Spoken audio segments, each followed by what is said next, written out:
At the Valley of the End, Sasuke nearly kills Naruto and it affects everyone in many ways. See a vastly different direction after this battle to the Naruto story, than what the canon did. There will be action, surprises, and romance. Naruto x Hinata, Jiraiya x Tsunade, and many more. Warning: be prepared for the most evil sadistic Sasuke ever, and Sakura takes a beating in the early chapters. This is a severely brutal fanfiction and I advise that if you are sensitive to topics such as rape and violence, click off the video. You have been warned. Hey guys, it's me, Amaterasu, back with another series. Well, as you can tell, by uploading this I basically lied to you guys saying that I will only do 6 series at a time. Now it's 7 I guess, but this fanfiction is very different. I won't call it a what if, this is purely a fanfiction. A very long one at that. This series will at least be 30 hours long. And a whole lot of parts, but anyways, I hope y'all are ready for this long ride that is about to start. By the way, this is also a 700 subscriber special. But without further ado, roll the intro.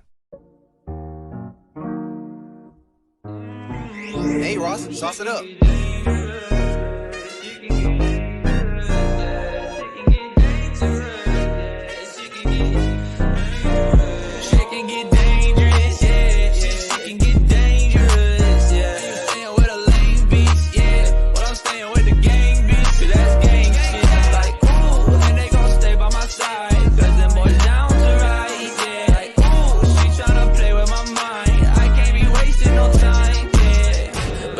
My wheels, got in my bag and I got all my feels. I'm getting this paper, I'm stacking a meal. I'm with your hoe in the house on the hills. Yeah. I'ma keep it real, had to sacrifice to try to get my bands up. Shorty wanna fuck with me, she see me on the camera. She said she in love with me, but really I can't stand her. She just want part of this life cause she see me on the ground. Chapter 1, Regrets. Hatake Kakashi speeds through the forest with urgency and haste, as one of his students Uzumaki Naruto lies dying in his arms. He glances down at his student covered in blood, with a distinctive hole in his chest that could only have been left by the Chidori technique, Kakashi's technique. Damn you Sasuke, and damn myself for teaching you this. He mutters in a voice filled both with anger as well as guilt. Using slight hand movements and voice activation he increases his chakra even further to gain additional speed as he heads toward Konoha. A rasping gurgling sound reaches his ears, and he looks down again and sees that the bleeding has slowed considerably. No doubt helped by the power of the Kyuubi demon contained within Naruto's body. In fact, it was probably the only reason Naruto wasn't dead. Kakashi shook his slightly head in disbelief. The Leaf Village's greatest enemy and a source of pain and heartache for Naruto his entire life was the only thing keeping him alive. At that moment, Kakashi actually felt grateful for this demon and its powers. Gratitude from a Leaf Villager for me, a voice boomed into Kakashi's head. Startled at this occurrence, Kakashi pauses for a moment. Keep running, you fool. Unless you want this brat to die in your worthless arms. Kyuubi shouts inside Kakashi's head. Shocked back into reality, Kakashi once again accelerates towards the village. However, he is concerned about what has just transpired. Kyuubi sensing this laughs, which brings a sense of dread to Kakashi. Worry not, copy ninja, I have need of you at the moment, which overrides any desire I might have to kill you. Kyuubi says in a more subdued tone. You have need of me? Kakashi queries, anxious to hear the nine-tailed fox's answer.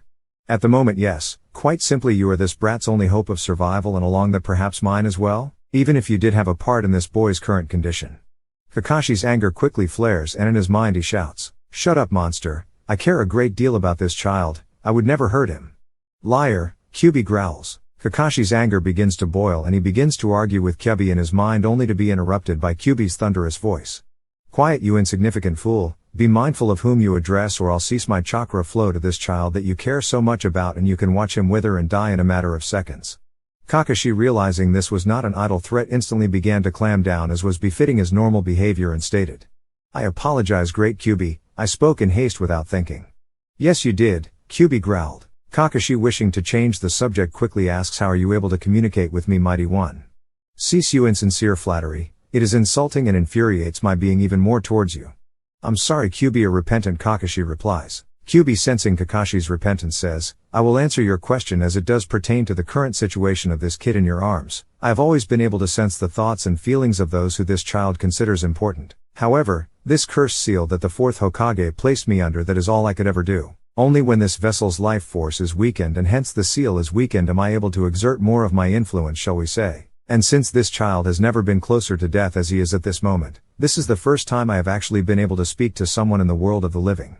And you've chosen to speak to me, why? Kakashi asks. You're the only one here, idiot, and besides, as I've said, you have a usefulness at the moment. Kakashi, feeling emboldened by this statement, makes a mistake in dealing with Kyuubi that he will always regret and says, "You honor me, Kyuubi." "Honor you, honor you." Kyuubi screams at Kakashi, causing a violent stab of pain in his head. Kakashi stumbles in reaction to the pain, but keeps his balance and continues forward as best he can.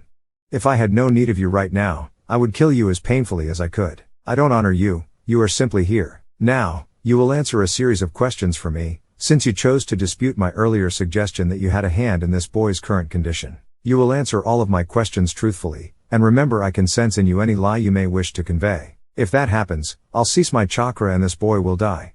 The last sentence Kyuubi uttered was like a slap to the face for Kakashi, the pain in his head swiftly disappearing. "I accept your conditions, Kyuubi," Kakashi replies. "You have no choice," Kyuubi growls confidently. Kakashi braces himself. He doesn't know what to expect from this, but he knows enough to believe that it won't be pleasant. "First question," Kyuubi asks.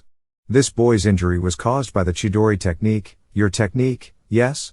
"Yes," Kakashi answers, "but I didn't use this on Quiet." Kyuubi snaps, "I know this, but you taught this most deadly technique to the one who did use it on him, didn't you?" "Yes, I did," Kakashi solemnly answers. "But you didn't teach the technique to this child, why not?" "I don't know," Kakashi replies. "That is a lie. A penalty will now be assessed." And quat, Kyuubi says, and with it he stops his chakra flow on Naruto. Like a dam bursting, blood explodes from the hole in his chest, splashing Kakashi in the face. Kakashi immediately stops and attempts to repack the wound, but it is like trying to hold back the tide. In a panic he screams, "Stop this, Kyuubi, I'll answer the question truthfully, I swear." "Penalty rescinded," Kyuubi says, and with a thought the torrent of blood coming from Naruto's chest becomes a trickle once again. Kakashi, upon seeing this, lifts Naruto up once again and quickens his pace back to the village. Kakashi feels a sense of relief that Naruto is still alive. "I wouldn't get too comfortable, copy ninja," Kyuubi chuckles. "A couple more penalties and even Tsunade won't be able to fix anything on a corpse. I'm sure you're counting on the slug slut to save this child's life. But, why dwell on what ifs? Now back to my question, why didn't you teach the Chidori to this boy?" Kakashi pauses for a moment before answering, because his answer is very painful to admit. "I didn't teach Naruto the Chidori because I didn't believe he had the talent to learn it." "Yes, let's touch upon that subject right now," Kyuubi hissed. "What subject?" Kakashi asks. "Your belief and support in one Naruto Uzumaki." Kakashi winces under his mask. In his mind he has been struggling with how things could have been different ever since he found Naruto after his battle with Sasuke. He didn't think Kyuubi was reading his mind, but perhaps he was picking up on some of the regret Kakashi was feeling. "What did you do when the third Hokage assigned to you the 3 students you were to train as Jinan?" Kyuubi asks. Kakashi pauses once again, only longer this time, annoying Kyuubi. "Answer the question." Ashamed, Kakashi answers, "I requested that he assign me another student instead of Naruto." "Why?" demanded Kyuubi. "Because I didn't think he was worth the time it would take to make him into a quality Jinan, let alone anything past that. But I was wrong. How is it you know of this?" "Not just me," Kyuubi chuckled, "the kid knew it too. He took it upon himself to sneak under the floorboards in the Hokage's office when the students were being assigned. Impossible. I or Hokage Sarutobi would have sensed his presence even hidden. And quat, Kakashi shot back. "Well, I guess you can blame me for that one. The kid was so excited about being trained by an actual jounin. I masked his chakra from detection with my own. I don't know why I did it, out of boredom I guess. He was just so anxious to know because his only friend Iruka had talked about one jounin in particular that the kid could learn a lot from. Want to take a guess who that jounin was that this brat was so hopeful he would be assigned to?" Kakashi could feel his heart begin to race even faster than it had been. He did not want to hear this answer. Kyuubi, sensing this and trying to stifle his laughter, said, "That's right, Kakashi, it was you." Unable to contain his amusement any longer, Kyuubi burst forth laughing hysterically. Confused, Kakashi thought that Kyuubi must have been lying. If Naruto had truly known any of this, why would he accept Kakashi as his sensei? Kyuubi, sensing doubt coming from the ninja, said, "If you're wondering why the brat chose to stay with you after hearing your request, he just used it as motivation. He was going to prove to you and everyone else that he did have talent and would earn your respect or die trying." "Well, at least he got the dying part right," Kyuubi said with a sneer. Kakashi knew that Kyuubi was telling him the truth. If you could say anything about Naruto, he never thought about giving up no matter what the cost or adversity placed before him.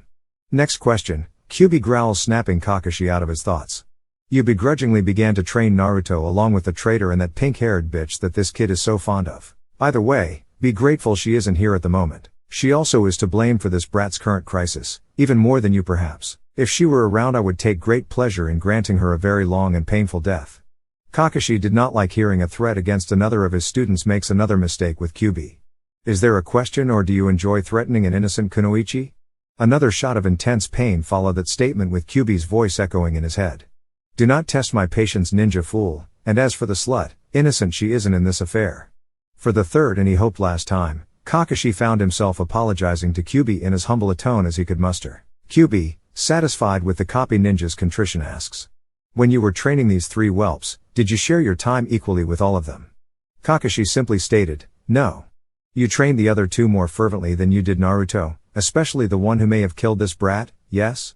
Yes, was all Kakashi could meekly state. When this kid actually made it through the preliminary Chunin exam, were you proud or surprised, copy ninja? Kakashi remembered that day vividly, he said to Kyuubi. Both Kyuubi then growled in contempt. But that wasn't enough for you, was it? When this kid came to you for additional training for the final exams, what did you do? Kakashi didn't answer, prodding Kyuubi in disgust to state. I'll tell you what you did, you pawned him off onto that preening fool of a Jounin Ebisu to train him instead. Tell me, what were your reasons for that, and remember I'll know if you lie and you can say goodbye to this kid right now. Kakashi remembered how hurt Naruto was that day, he knew the answer to this question and saying it would be like a kunai to his heart. I chose to focus my attention and additional training on Sasuke, because I believed Naruto had no hope of defeating Neji Hyuga no matter how much training I gave him. In my mind, Sasuke had the talent to move on in the exams, not Naruto. In the strictest terms of ninjutsu, Sasuke was like me. Yes, you shared that thought with Naruto during that traitor's match with the sand brat. Tell me, did you give any thought to how that made this kid feel when you said it? Kyuubi asks. No, I didn't, Kakashi woefully says. No, you didn't, nor did you give any thought to his well-being when you sent him after your precious Sasuke during the Sound and Orochimaru's attack on your village. Your only concern was that Sasuke might get hurt fighting the sand brat, yes? Kakashi couldn't answer anymore, tears were beginning to surface in his eyes. He looked down once again at the boy he was carrying in his arms, barely clinging to life. Kyuubi had succeeded in bringing out what Kakashi has been trying to bury since the start of his race back to Konoha. He had failed this child time and time again, and it was now tearing him up inside. This kid, this number one hyperactive knucklehead ninja, had always remained loyal and true to his sensei. His sensei, on the other hand, had not returned those feelings, instead giving that which Naruto craved the most to a traitor and now perhaps a murderer. What a fool I have been, the despair ringing in Kakashi's voice as he said it. Inwardly, Kyuubi smiled upon hearing this. He had forced this Jounin to face some unbearable truths about himself. Granted, he had done this for his own amusement. If I can't kill any more leaf villagers, I can still hurt them when I get the chance. However, the strain of keeping this kid alive was starting to deplete even Kyuubi's immense chakra. The injury was very severe and he knew he couldn't stave off death for much longer. He had to act quickly and he knew of only one thing he could do at that time. Kakashi, Kyuubi growled. You've done well to make it this far as fast as you have. You must have copied at some point Guy Mido's speed, but I'm afraid it's not enough. I'm going to grant you a small amount of my own chakra. This will increase your speed beyond what any human has traveled before. You will live through it, but it will be painful. There is a catch, however. I can only give you this chakra if you agree to accept it. What say you, copy ninja? Kakashi looked upon Naruto once again. He was barely breathing and his pulse was almost non-existent. Kyuubi wasn't lying. Naruto would soon be dead unless he got him to Tsunade immediately. Looking up he could see the outskirts of the village, but it was still miles away. He knew there was no decision to be made, it was already decided. Yes, do it, I grant you permission, great Kyuubi. As you wish, but remember I told you it would be painful. And with that Kyuubi began to transfer a portion of his own chakra into Kakashi. The scream Kakashi let out would echo for miles, but if he could weather the pain, he would reach Konoha in a matter of minutes. Chapter 2, Secret revealed. The shinobi guards at the main gate of Konoha felt a chakra pressure approaching before they actually saw what was coming. Such an immense force coming closer by the second immediately put them on high alert and they stood ready for battle if necessary. Out of the distant forest they saw a multicolored blur exit and head straight for them at an indescribable speed. It would be at the gate in a matter of seconds. Immediately they raised their hands to activate their jutsus to halt whatever was approaching. Kakashi upon seeing this grumbled to himself.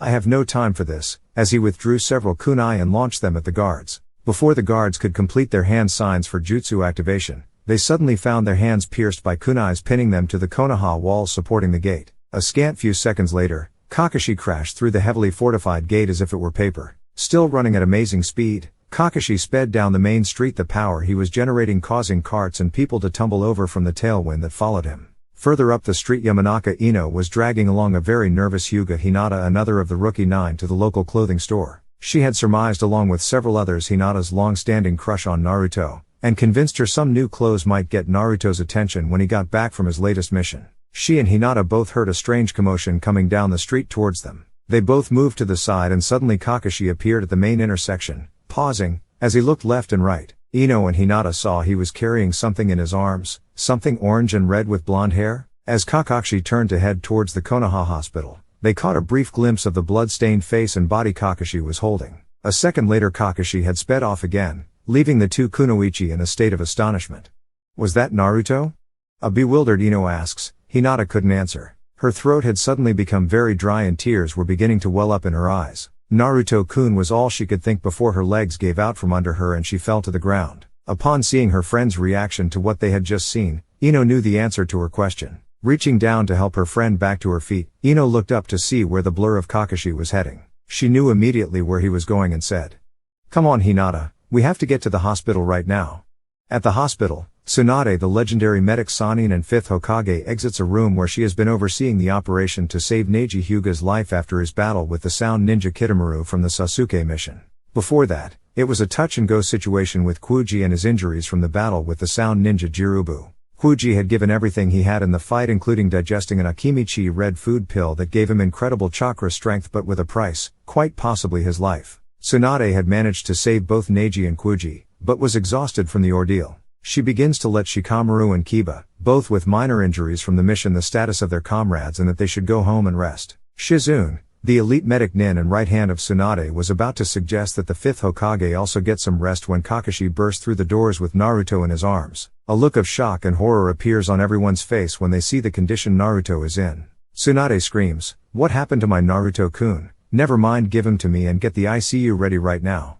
Kakashi and Tsunade place Naruto on a gurney and he is immediately rushed into the next room, leaving a stunned group of Chunin and one somber Jounin in its wake. A few moments later, two more Jounin, Yuhi Kurenai and Sarutobi Asuma, appear in the waiting room outside ICU. They had come when they felt an unknown chakra heading towards the hospital where their injured students were. They both turn towards Kakashi, as they feel the power emanating from him. Kakashi is about to explain what has happened when Ino and Hinata arrive, out of breath but otherwise fine. A few moments later, Jounin Guy Mido makes his usual grand entrance, ready to do battle with whatever this chakra was he was feeling is coming from. Rock Lee, his student whom he visits at the hospital every day, followed him closely. All three of the Jounin looked nervously at Kakashi as they could sense the power from him. Kakashi, realizing that Kyubi was still channeling some of his chakra to him, asks him to stop as they have succeeded in their joint endeavor. Kyubi quietly growls to Kakashi, "As you wish, copy ninja."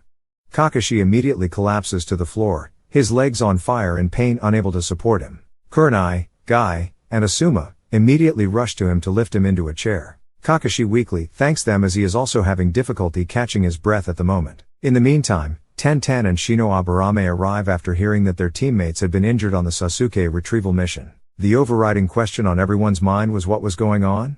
They all turned to Kakashi for an answer, who was beginning to regain some of his strength. As Kakashi was about to begin with an explanation, he spied the three sand ninjas Tamari, Gaara, and Kankuro in the background. Tsunade had requested their help a few days ago when no progress reports came back to her about the mission. Their help was needed and appreciated by Kakashi, but he wasn't ready to share the information he had with these former enemies recently turned allies. Tamari sensed this and her brothers quietly left the hospital. She and Shikamaru exchanged a longing look towards one another as she left. It would take time to earn the Leaf Village's trust and vice versa as far as she was concerned. Gaara and Kankuro could care less, they both just wanted to go home. As Kakashi watched the sand ninja leave, he scanned the room and saw that most of the people close to Naruto were here. He did note that a certain pink-haired kunoichi had failed to arrive, bringing a moment of ire to Kakashi. Guy's booming voice brought him out of his train of thought and Kakashi said, "Well, I see the gang's virtually all here, which is good because I don't want to explain what has happened more than once," his voice sounding very tired and irritable. As he was about to begin, Tsunade barges into the room and yells for the medic nins who had helped save Neji to get in the other room and help her with Naruto. Shizune followed closely behind and informed her that those nin had used up their chakra on Neji and were of no use at the moment. Tsunade, seething with anger, said, "Shizune, you and I have depleted our own chakra to such an extent that the two of us are no longer strong enough right now to save Naruto. We need at least one other person with strong chakra control. Where is Sakura?" "Below board brow isn't here," quipped Ino. Damn it, of all the times for her to disappear, Tsunade angrily spats. Kurenai speaks, offering her services to help. Being the genjutsu mistress of Konoha, everyone knew of her superb chakra control. Tsunade appreciates the offer but tells her no, as she has also depleted her chakra considerably from earlier that day in helping to heal Shikamaru and Kiba. Kurenai then proposes that she knows of another who has both strength and chakra control to help Tsunade and Shizune in saving Naruto. Who? Demands Tsunade. Hinata, Kurenai says. Me. Hinata softly speaks, her hand immediately begins twirling one of her bangs in nervous apprehension. Kurenai kneels down in front of her anxious student and says, Hinata, you can do this. You've become much stronger since the Chunin exams and I've been teaching you medical jutsus for several months now. You have learned it very quickly and seem to be a natural medic nin waiting to be born. I don't know, sensei, what if my knowledge and strength fail? Hinata nervously asks. Then Naruto will die, Kurenai says in a stern voice. Like a slap to the face, Hinata realizes that Naruto needs her now more than ever. She will not let him die before he knows how she feels about him. In a voice filled with a new confidence and determination, she turns to Tsunade and Shizune and says, Let's go save Naruto, and she turns and marches into the ICU room with Shizune following behind. Tsunade chuckles a little bit and says to Kurenai, A brave girl, but this operation may also put her life at risk if she isn't strong enough. I know Lady Tsunade, she is strong enough, I guarantee it. Kurenai says with confidence. Tsunade turns to Kakashi and the rest of the group and says, This operation will take a while, you all had better make yourself comfortable. By the way, Naruto's injury was caused by the Chidori technique. Whose technique is that? That's Kakashi's technique, Guy says innocently before realizing his mistake in an instant as the right hand of Tsunade comes flying towards Kakashi's head. You filthy bastard. Tsunade screams as her fist connects with Kakashi's jaw, sending him flying across the room into the far wall. Fortunately, Kakashi had managed to partially block the punch at the last instant. Had he not, he was quite sure that the blow would have severed his head from his body. As it was, his jaw had been broken and he was currently spitting out some of his teeth in a bloody mess. Suan glared angrily at the coughing Jounin across the room and was about to strive forth and finish the job when Shizune yelled from the other room. Lady Tsunade, we need you in here right now. I'll deal with you later, Kakashi, and you'd better pray my Naruto-kun lives. Tsunade angrily says and marches into the other room where Naruto is. Guy, Kurenai, and Asuma once again help Kakashi to a chair. Kurenai approaches and is about to attempt to heal Kakashi's jaw with a bone-mending jutsu she knows, but Kakashi catches her hand in his and feebly says no, grimacing in pain. However, even through the pain of speaking, Kakashi can't help but notice how soft Kurenai's hand feels in his or how beautiful her face is staring into his. Kurenai too is feeling a bit disheveled as she marvels at the man sitting in front of her. Even under his mask she can discern a strong masculine face, and his eyes, or in particular his Sharingan eye, very closely resembles her own crimson orbs, before he slides his hiate down to cover it again. Both of them snapping out of their thoughts at the same time, Kakashi painfully says. You heard Tsunade, you've already used a lot of chakra today and healing others, don't waste any more on me.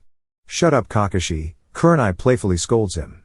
I'll use my chakra as I see fit, and besides, if I don't heal this jaw, how are we ever going to find out about what in the hell is going on? Kakashi was about to argue further, but he reluctantly realized the lovely Jounin in front of him wouldn't back down. You have a point, please do what you can but don't overexert yourself, Kakashi mumbles. Kurenai smiles and places her palm on Kakashi's broken jaw and begins to channel some chakra to start mending the broken bones. As she is doing this, she muses over the fact that Kakashi is more worried about Kurenai depleting more of her chakra than getting himself healed. It was a typical macho male act in itself, but she also found it kind of sweet in a way. Kurenai could sense the bones in his jaw realigning into its proper shape. This wouldn't take much longer, she thought. Kakashi could feel the pain in his jaw lessen with each passing second. He looked at Kurenai and marveled at her abilities and once again began to lose himself in her beauty. Suddenly, her voice snaps him back into reality. There, that should take care of it, Kurenai says as she begins to rise. However, her legs begin to give way and she begins to fall. I guess I hadn't replenished enough chakra yet, she thought, as she was about to hit the floor. Suddenly, two arms shot forth and caught her with a strength that they shouldn't possess at the moment, lifting her up. I told you not to overexert yourself, Kakashi growled with annoyance and a small hint of concern for her. No need to be concerned for little old me, Kakashi, my condition isn't life-threatening. You can put me down any time. Kurenai innocently said. Kakashi quickly set her down, turning his head away from her. Kurenai noticed this and began to wonder if Kakashi was blushing underneath his mask. She wanted to believe he was. Alright, my old rival, now that you can talk in a coherent voice again, would you mind telling all of us what's been going on? Guy bellowed in his usual high-volume voice.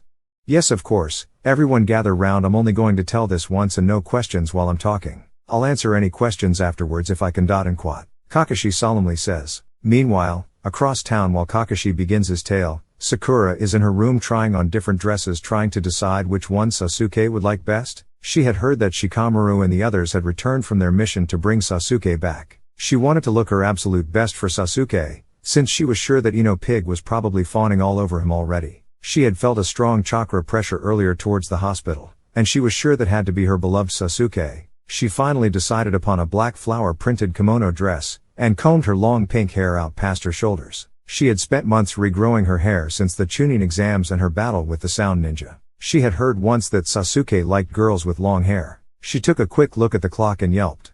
I can't believe I took this long to get ready, as she threw her shoes on and sprinted out the door heading towards the hospital. I found Naruto in the Valley of the End. Sasuke was nowhere to be found. I saw how grave Naruto's wound was and brought him back here. And that pretty much brings you all up to speed of what happened. Any questions? Kakashi asks. I have a question, Guy says. Of course you do. Kakashi groans and rolls his eyes. The Valley of the End is far from Konoha. Even with my miraculous speed it would take half a day for me to traverse back to here. How were you able to do it in less than an hour? Guy inquires. Kakashi took a deep breath and said. I received some additional chakra from the Kyuubi demon imprisoned within Naruto. That was the intense chakra pressure you all felt as I entered Konoha. Without it, I could not have made it back in time to save Naruto. If I even did? Kakashi repentantly says. The nine-tailed fox, Ino gasps. I thought the fourth Hokage killed that demon? Shikamaru says. No. A loud voice echoes in the room as a large white-haired man appears in a cloud of smoke astride a very large toad. Jiraiya, one of the legendary Sannin, had arrived. What do you mean no, old man? Kiba says. Quiet, you young whelp. You address the fabulous and most legendary Sannin and sensei of the fourth Hokage himself, Jiraiya the Toad Sage Master Extraordinaire. Oh, give me a break, Shikamaru sarcastically says.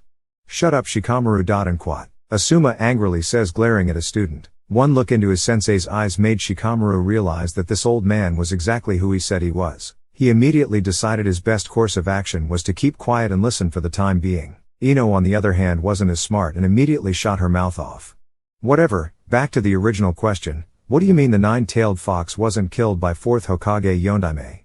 Jiraiya was a bit annoyed at the tone of her question but let it slide as she was a fairly pretty kunoichi and would probably fill out quite nicely as she got a little bit older. He was about to explain when Kakashi interrupted him. Master Jiraiya, is this the time which should reveal this? Yes, Kakashi, this secret needs to be revealed if for nothing else to relieve some of the pain and heartache Naruto has been put through. It was bad decision on the third Hokage's part to try and keep this buried. I agree, Kakashi says. Now as for the rest, you be quiet and listen and I'll explain. And quote. Jiraiya speaks. As powerful as the fourth Hokage was, and I should know I trained him, even he was not able to destroy the Kyuubi demon that attacked the Leaf Village 14 years ago. However, he knew of one jutsu that could contain or trap the demon but at a severe cost. This forbidden jutsu is known as the demonic soul seal jutsu. At the cost of his own life, Yondaime was forced to sacrifice himself using the demonic soul seal technique, and he then sealed the Kyuubi's soul into Naruto. A silence hung over the room as everyone who didn't know about this attempted to come to grips with what had just been said. Finally a voice spoke up and asked the question everyone wanted to. But why Naruto?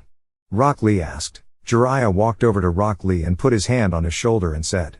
Because Lee, Yondaime was a noble man and he wouldn't imprison the demon in another family's child. He chose to seal Kyuubi away into his one and only child. An audible gasp was echoed by the majority of people in the room. Yes, it's true, Naruto is Yondaime the fourth Hokage's only son. In a way, this village owes its past and current existence to both Yondaime and Naruto, Jiraiya says proudly.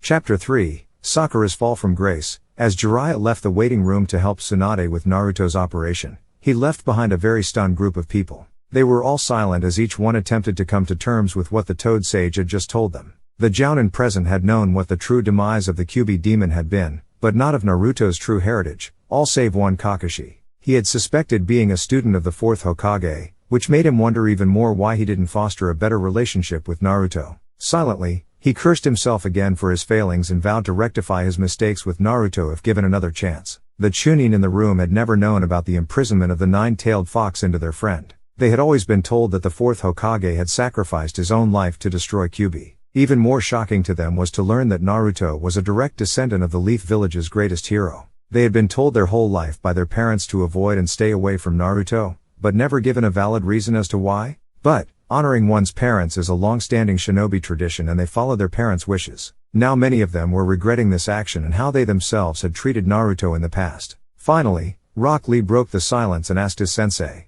Guy-sensei, why would our parents not tell us any of this and why were they so adamant that we should stay away from Naruto? It isn't right. You're right, Lee, it isn't right, but your parents, in fact everyone, was bound by the third Hokage's decree not to divulge any of what you have just heard to the next generation. This decree was punishable by death to those who broke this law. As for your parents telling you to stay away from Naruto, you must understand. The Kyuubi demon killed many people in the Leaf Village before it was stopped by Yondaime, and many people stupidly saw Naruto as the Kyuubi and not for what he really is, the cage that keeps the demon at bay. So, instead of honoring Naruto, as people should have, they shunned him and made him an outcast. In my opinion, Lee, it has been the great shame of this village for the past 14 years. Shikamaru, unable to contain his anger any longer, shouts. Why would the third Hokage create such a stupid law? Didn't he know the hell Naruto went through growing up? I remember as a kid, I was with my mother in the market and a mob had formed and they were throwing stones at this little blonde-haired boy trying to drive him away. I remember I asked my mother why were people throwing rocks at this kid? She just said that he deserved it, and then I watched her pick up a stone and throw it at him. She then told me to throw a rock as well and I did. Will somebody please explain to me why he deserved that and all the other crap he went through his whole life? Please, will somebody tell me why? The despair in his voice cutting through the room like a knife, as he dropped to his knees, tears streaming down his face. Asuma walked over to where his student was and lifted him back to his feet. He didn't know what to say to alleviate the pain Shikamaru was feeling, but he knew he had to say something. Shikamaru, he didn't deserve any of that. The third Hokage thought his decree would protect Naruto, not harm him. Instead, people looked upon the law as Sarutobi trying to appease the Kyuubi and not kill it as they felt he should. They failed to realize that the demon couldn't be killed, only contained. It was a bad decision the third Hokage made, but he tried his best. If it's any consolation, Lord Sarutobi carried through his sentence on many a person who attacked or hurt Naruto in any way. But don't you see, sensei, if all people had known the truth, then that decree would not have been necessary. Shikamaru mournfully says as he wipes his tears away. Asuma merely looked down and said, "It was a mistake, Shikamaru, one that the third Hokage regretted to his dying day. You have to remember, Hokages are human beings as well. They are not all knowing, no matter how much we may wish that they were. To be the next Hokage, that's Naruto's dream, isn't it?" Neji Hyuga spoke, startling everyone in the room to see he had been standing in the doorway of the next operating room listening to everything. "Yes, Neji, it is," Kakashi says. "Now I know where Naruto gets his incredible strength from, and no, I'm not talking about the Kyuubi. To grow up going through what he had to and not hate the world is a strength and a resolve I could never attain. I thought I had it bad growing up, but it's nothing compared to him. I truly feel like an idiot with the crap I said to him during our match in the Chunin finals. If he lives, I hope he can forgive my stupidity and I would be honored to fight along his side in the future." Neji says with determination in his voice. "As will I," Rock Lee shouts. "As will we all," Shino says as well. Guy, Asuma, and Kurenai all look at one another and all of them realize what a special group of students they have been blessed with. Their pride in them never stronger than it was at that moment. They look over to Kakashi, who also has been absorbing what's been said, and he is proud of them and of his fellow Jounin as well. But he is more ashamed of himself and his failure to instill this sense of honor into his own students. One is a traitor, and one is a lovesick kunoichi fool pining away for that scum. Only Naruto has this sense of honor, and Kakashi had been a blind fool not to see it sooner. Just as he comes to this realization, Sakura comes bursting in and says, "Where's Sasuke?" As Sakura reached the waiting room, she could barely contain her excitement at seeing Sasuke again. As she entered the room, and asked about Sasuke, she saw all of her friends there and thought they must be here to welcome Sasuke back as well. And why not? He's such a great guy, it's no wonder he has so many friends, not like that nuisance Naruto. As she scanned the room looking for Sasuke, she failed to notice the glares many of the people were giving to her. Not seeing Sasuke anywhere, she asks the closest person to her in the room again, "Where is Sasuke?" Shikamaru, being that said person in the room, says, "Don't know, don't really care, he can rot in hell as far as I'm concerned."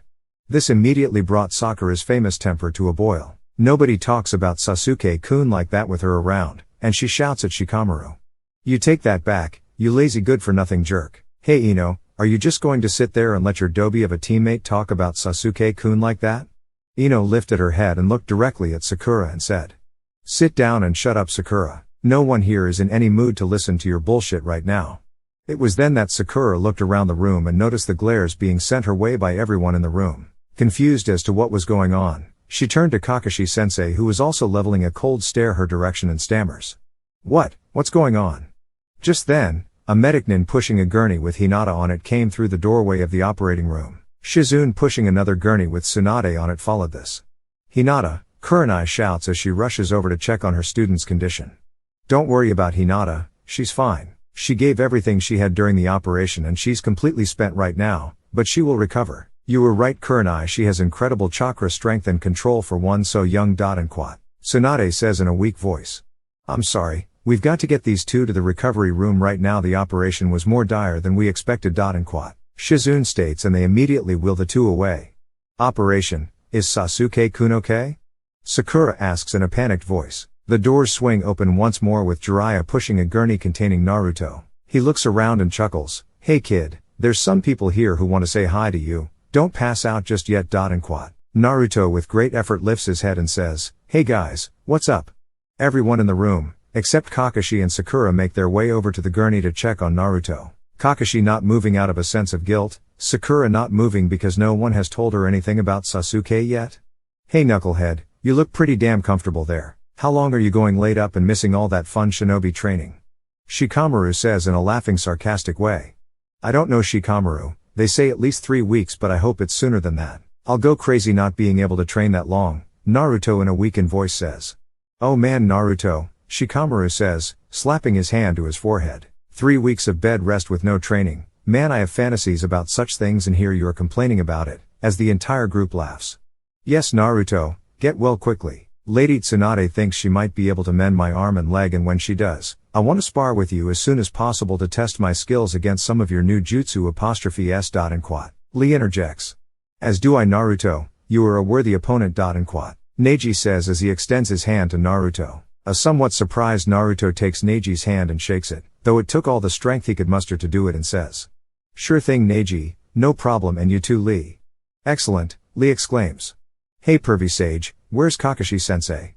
Naruto says as he scans the people around him. Kakashi upon hearing his name immediately moves over to the gurney and looks down on Naruto and says in a soft voice. Hey kid, how are you doing? I'm okay sensei, I understand I have you to thank for saving my life. I'm sorry I let you down. Naruto says in a mournful voice. In a voice crackling with several emotions, Kakashi says. Naruto, you didn't let me down, just the opposite. I feel I've let you down. I've never been more proud of you than I am right now. You just get some rest and heal, and then I'll give you some training like you wouldn't believe. That sounds great Kakashi-sensei, is Sakura here sensei? Naruto anxiously asks. She's here Naruto, Kakashi says as he turns to her to call her over. Sakura walks over to the gurney, still confused as to what is going on. She looks over to Naruto and says. Hi Naruto. Hey Sakura, how are you? Naruto asks in a strained voice. I don't know how I am Naruto, nobody here will tell me anything? Where is Sasuke-kun Naruto? Naruto once again crushed that the first thing Sakura says is about Sasuke, looks down timidly and says. I'm sorry Sakura, or should I say I couldn't bring Sasuke back. I'm sorry, I couldn't keep my promise to you, he's gone. Sakura just stood there staring at Naruto, her body slightly quivering, before she finally spoke. Naruto, you idiot, I asked you to do one thing in my life and you can't even do that right. Gah, I don't know what I was thinking believing you could actually accomplish something. I mean Sasuke always called you a loser, but I never really believed that until. That's enough, Jiraiya yelled. This loser little girl has already passed out, so thankfully he can't hear any more of this garbage you're spewing out of your mouth. Please handle this Kakashi, as I may go too far if I deal with it. And with that Jiraiya wheeled the gurney out of the room towards the recovery wing. What does he mean handle it Kakashi-sensei? Sakura asks before a hand strikes her across the face, knocking her down. Sakura looks up to see her sensei standing over her, his body shaking with rage. The rest of the people in the room took a step back, wondering where this was going to go. They were already stunned by Sakura's vile treatment of Naruto. Kakashi's reaction was also stunning, if not deserved in and of itself. As Sakura struggled to get to her feet, she heard Kakashi say in a vengeful voice. If you get up Sakura, I will knock you down again. You will sit there and shut up and listen to what I have to say right now. Sakura looked down and quietly said, Yes sensei. I said shut up. I don't want to hear your voice again, do you understand? Kakashi says with vengeance. Sakura, afraid to look up at her sensei, slowly nodded her head. Now listen up and listen well, because I'm not going to repeat myself. In case you didn't notice, Naruto was nearly killed trying to keep his promise to you. And the individual who nearly succeeded in killing him was your precious Sasuke-kun. Kakashi angrily informs her. Sakura's eyes grew wide upon hearing this and she lifted her head to Kakashi and was about to say something when the look in her sensei's eye told her this would be a mistake.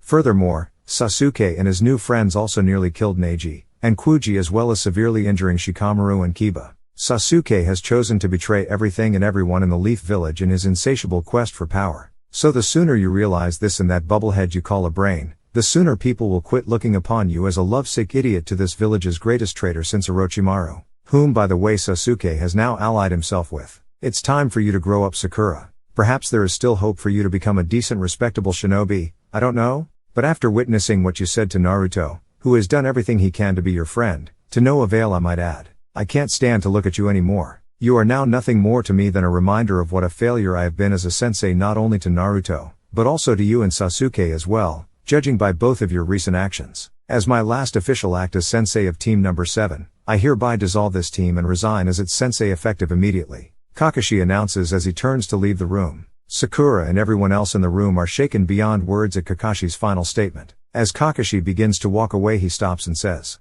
I apologize to all of you who have just witnessed what has just transpired, both in my words and actions. But it needed to be done. My failure as a sensei to my 3 students is absolute in this matter and I can offer no defense for that. Sakura, if you are wise, you will see if any of these other jounin would be willing to carry on your training as a shinobi. Looking upon their students, you could find no better no matter which one trained you. They are by far more qualified than I to be a sensei to anyone. Goodbye Sakura, I hope you've heard what I've said and I wish you well. As he turns once again to leave, Sakura with tears streaming down her face calls out, wait Kakashi-sensei. Without turning to look back, Kakashi dejectedly says, haven't you heard anything I've said Sakura? I'm no longer yours or anyone's sensei. And with that Hatake Kakashi, the copy ninja, one of the Leaf Village's greatest and strongest jounin walks out of the room and into the unknown.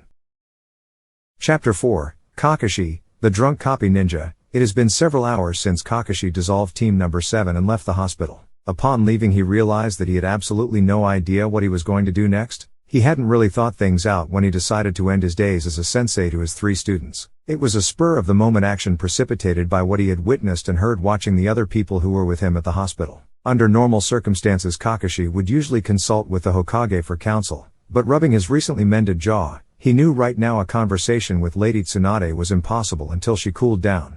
Kakashi didn't regret what he had done, but the realization that he had no plan for afterwards annoyed him greatly.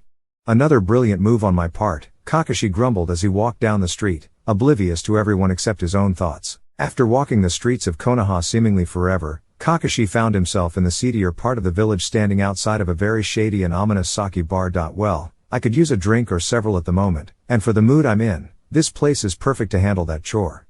Kakashi mused as he entered the establishment. Late into the night, 1 drink became 2, then 2 drinks became 4, and so on into the late evening. Soon it became pointless to measure Kakashi's sake consumption by the glass. You were better off counting the empty bottles, which were numerous by then. As Kakashi blurry vision scanned his surroundings he observed what dive this place was, which probably explained its lack of customers. The bar was dark and dank and being fairly empty matched Kakashi's current state of mind exactly. The sake was of questionable quality as well as potency, but if you drank enough of it, it got the job done, so one could overlook its shortcomings. Kakashi chuckled to himself when he thought of this. As far as he was concerned when it came to the jounin of the Leaf Village, he was this sake he was drinking. He was quite amused with his analogy of the two, when the doors of the bar flew open and 4 already inebriated chunin stumbled in.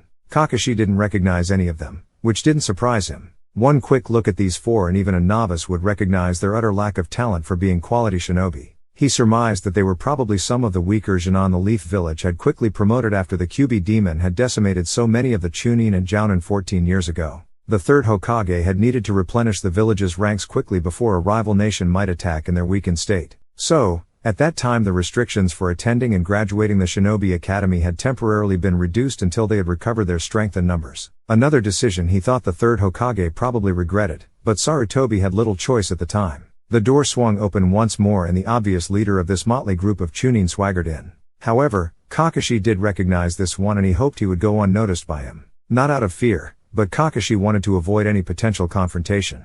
For you see, the drunken chunin who had just entered to join his friends was none other than Taro Haruno, Sakura's father. Unfortunately, fate would not be kind to Kakashi tonight, as Taro did spot him in the corner and grabbed a bottle of this bar's poor sake and sauntered over to him. As Taro approached, Kakashi thought, "This is going to end badly, no doubt about it." "Kawashi," Taro said in a slurred voice. "Taro," Kakashi said in a monotone voice. "'Tis is a surprise, I never seen you here before?" Taro said as he slammed the bottle of sake onto the table and clumsily grabbed a chair to sit down, not waiting for an invitation. "No, Taro, this is my first time in here. Are you a regular at this place?" Kakashi asked. "Yub, know it. It's one of the few places that nagging bitch I have for a wife won't track me down at and quat." Taro spat, as he lifted the bottle to his mouth to greedily drink, not bothering with a cup, and spilling a great deal down his chin as he drank. "Of course, of all the places to choose from, I chose to come in here. I just keep making great decisions." Kakashi sarcastically thought as he watched Taro finish the bottle and yell and the innkeeper for another. He failed to notice the cloaked figure outside staring at them through a small window in the door. The innkeeper quickly brought over another bottle, as he had all night. He had never seen a jounin in his establishment before, and certainly not one of Kakashi's reputation. He certainly didn't want to get on the bad side of any jounin, let alone one of Kakashi's stature. As Taro popped open the bottle and was about to drink, he paused and extended the bottle to Kakashi. Kakashi realized that Taro must not have known what had transpired earlier today. Maybe he could get through this without any trouble? Kakashi merely held his cup up, still filled with sake, and politely declined. Even bad sake should be drank properly, and not straight from the bottle like a common rogue. Taro merely shrugged his shoulders and began drinking again straight from the bottle as before. He put the bottle down and, lisping badly, jokingly said to Kakashi, "Looks like you've been hitting it pretty good tonight, Kawashi. Hope it doesn't interfere with you training of my bootiful girl Sakura or of Sasuke. She really likes him, and boy, it vout be great if those two got married.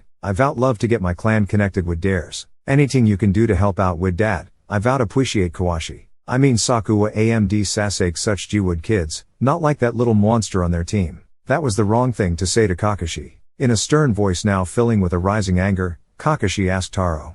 "To whom do you refer, Taro?" "Yub no, Kawashi, that Naruto kid. He will tell Yub something, Kawashi. Yub's hood do de Village a favor and take dat kid out. Yub no, make it look like an accident during training. Dat little shit de swerves, don't he?" As Taro began to laugh and drink from the bottle again. Kakashi drunkenly knew right then that Taro was about to have a really bad night. He slowly rose from the table and leaned down to Taro and whispered. "First off, Taro, you need not worry about my drinking interfering with Sakura or Sasuke's training. You see, Sasuke betrayed the Leaf Village and is now with Orochimaru, so I wouldn't plan a wedding anytime soon. Secondly, your daughter is just like her mother, a pampered snotty little bitch, whom I refuse to train anymore, so I resign today as her sensei. And thirdly, Taro, and this is most important for you to remember, if I ever hear you speak about Naruto like that again or you attempt to harm him in any way in the future, I'll kill you." And with that, Kakashi, using some taijutsu he had learned long ago from Guy, backhanded Taro across the face, sending him crashing into the far wall. The other 4 Chunin saw what had happened and ran over to check on Taro, who was quite unconscious and bleeding from his mouth. They angrily turned towards Kakashi, and the largest one in the front slurring said, "You gonna pay for dat, Mr. High and Mighty Ninja." The innkeeper behind the bar pleaded with the Chunin not to fight inside his place, but was immediately struck by one of them and told to shut up if he knew what was good for him. Then all 4 charged at Kakashi with bloodlust in their eyes, kunais in their hands. The fight, if one wants to call it that, lasted about 30 seconds. In that brief amount of time, a drunken Kakashi, letting his rage take over, had left all 4 on the floor yelling in agony as each one clutched a various body part in obvious pain.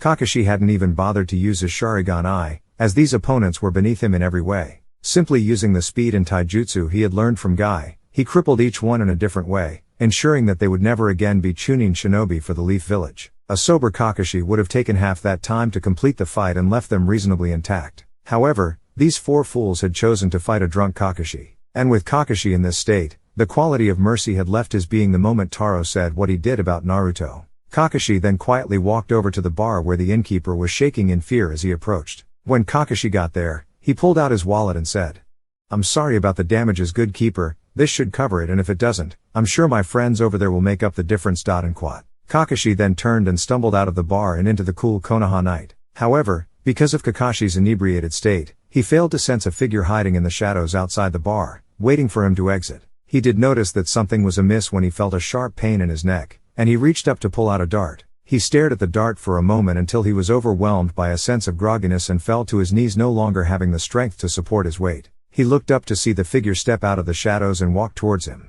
He recognized this Chunin and realized that whatever drug she had injected into him had left him in a bad state to defend himself. This was trouble and Kakashi knew it, because the Chunin advancing towards him with a murderous look in her eyes was Ishi Haruno, Sakura's mother. Chapter 5, Hidden Feelings Surface. This is very bad, Kakashi thought as Ishi Haruno moved steadily closer to him. He struggled with all his might to lift his arms into a defensive stance, but to no avail. They merely hung at his side, useless to him. Whatever drug or poison she had injected him with was doing a fine job of incapacitating completely. As if reading his mind, Ishi finally spoke in a voice filled with hatred and bile. You needn't worry, you bastard, it wasn't poison that I gave to you, though I was sorely tempted after what you did to my daughter today. But you've already seen what a pathetic wretch her father is, so I can't kill you much as I would like, and have the Anbu Black Squadron hunt me down to the ends of the earth. I can't afford to die and leave my Sakura to be raised by that idiot, but that doesn't mean I still can't punish you for what you've done, Kakashi. I've done nothing to your daughter other than resign as her sensei, Kakashi said defiantly. Liar!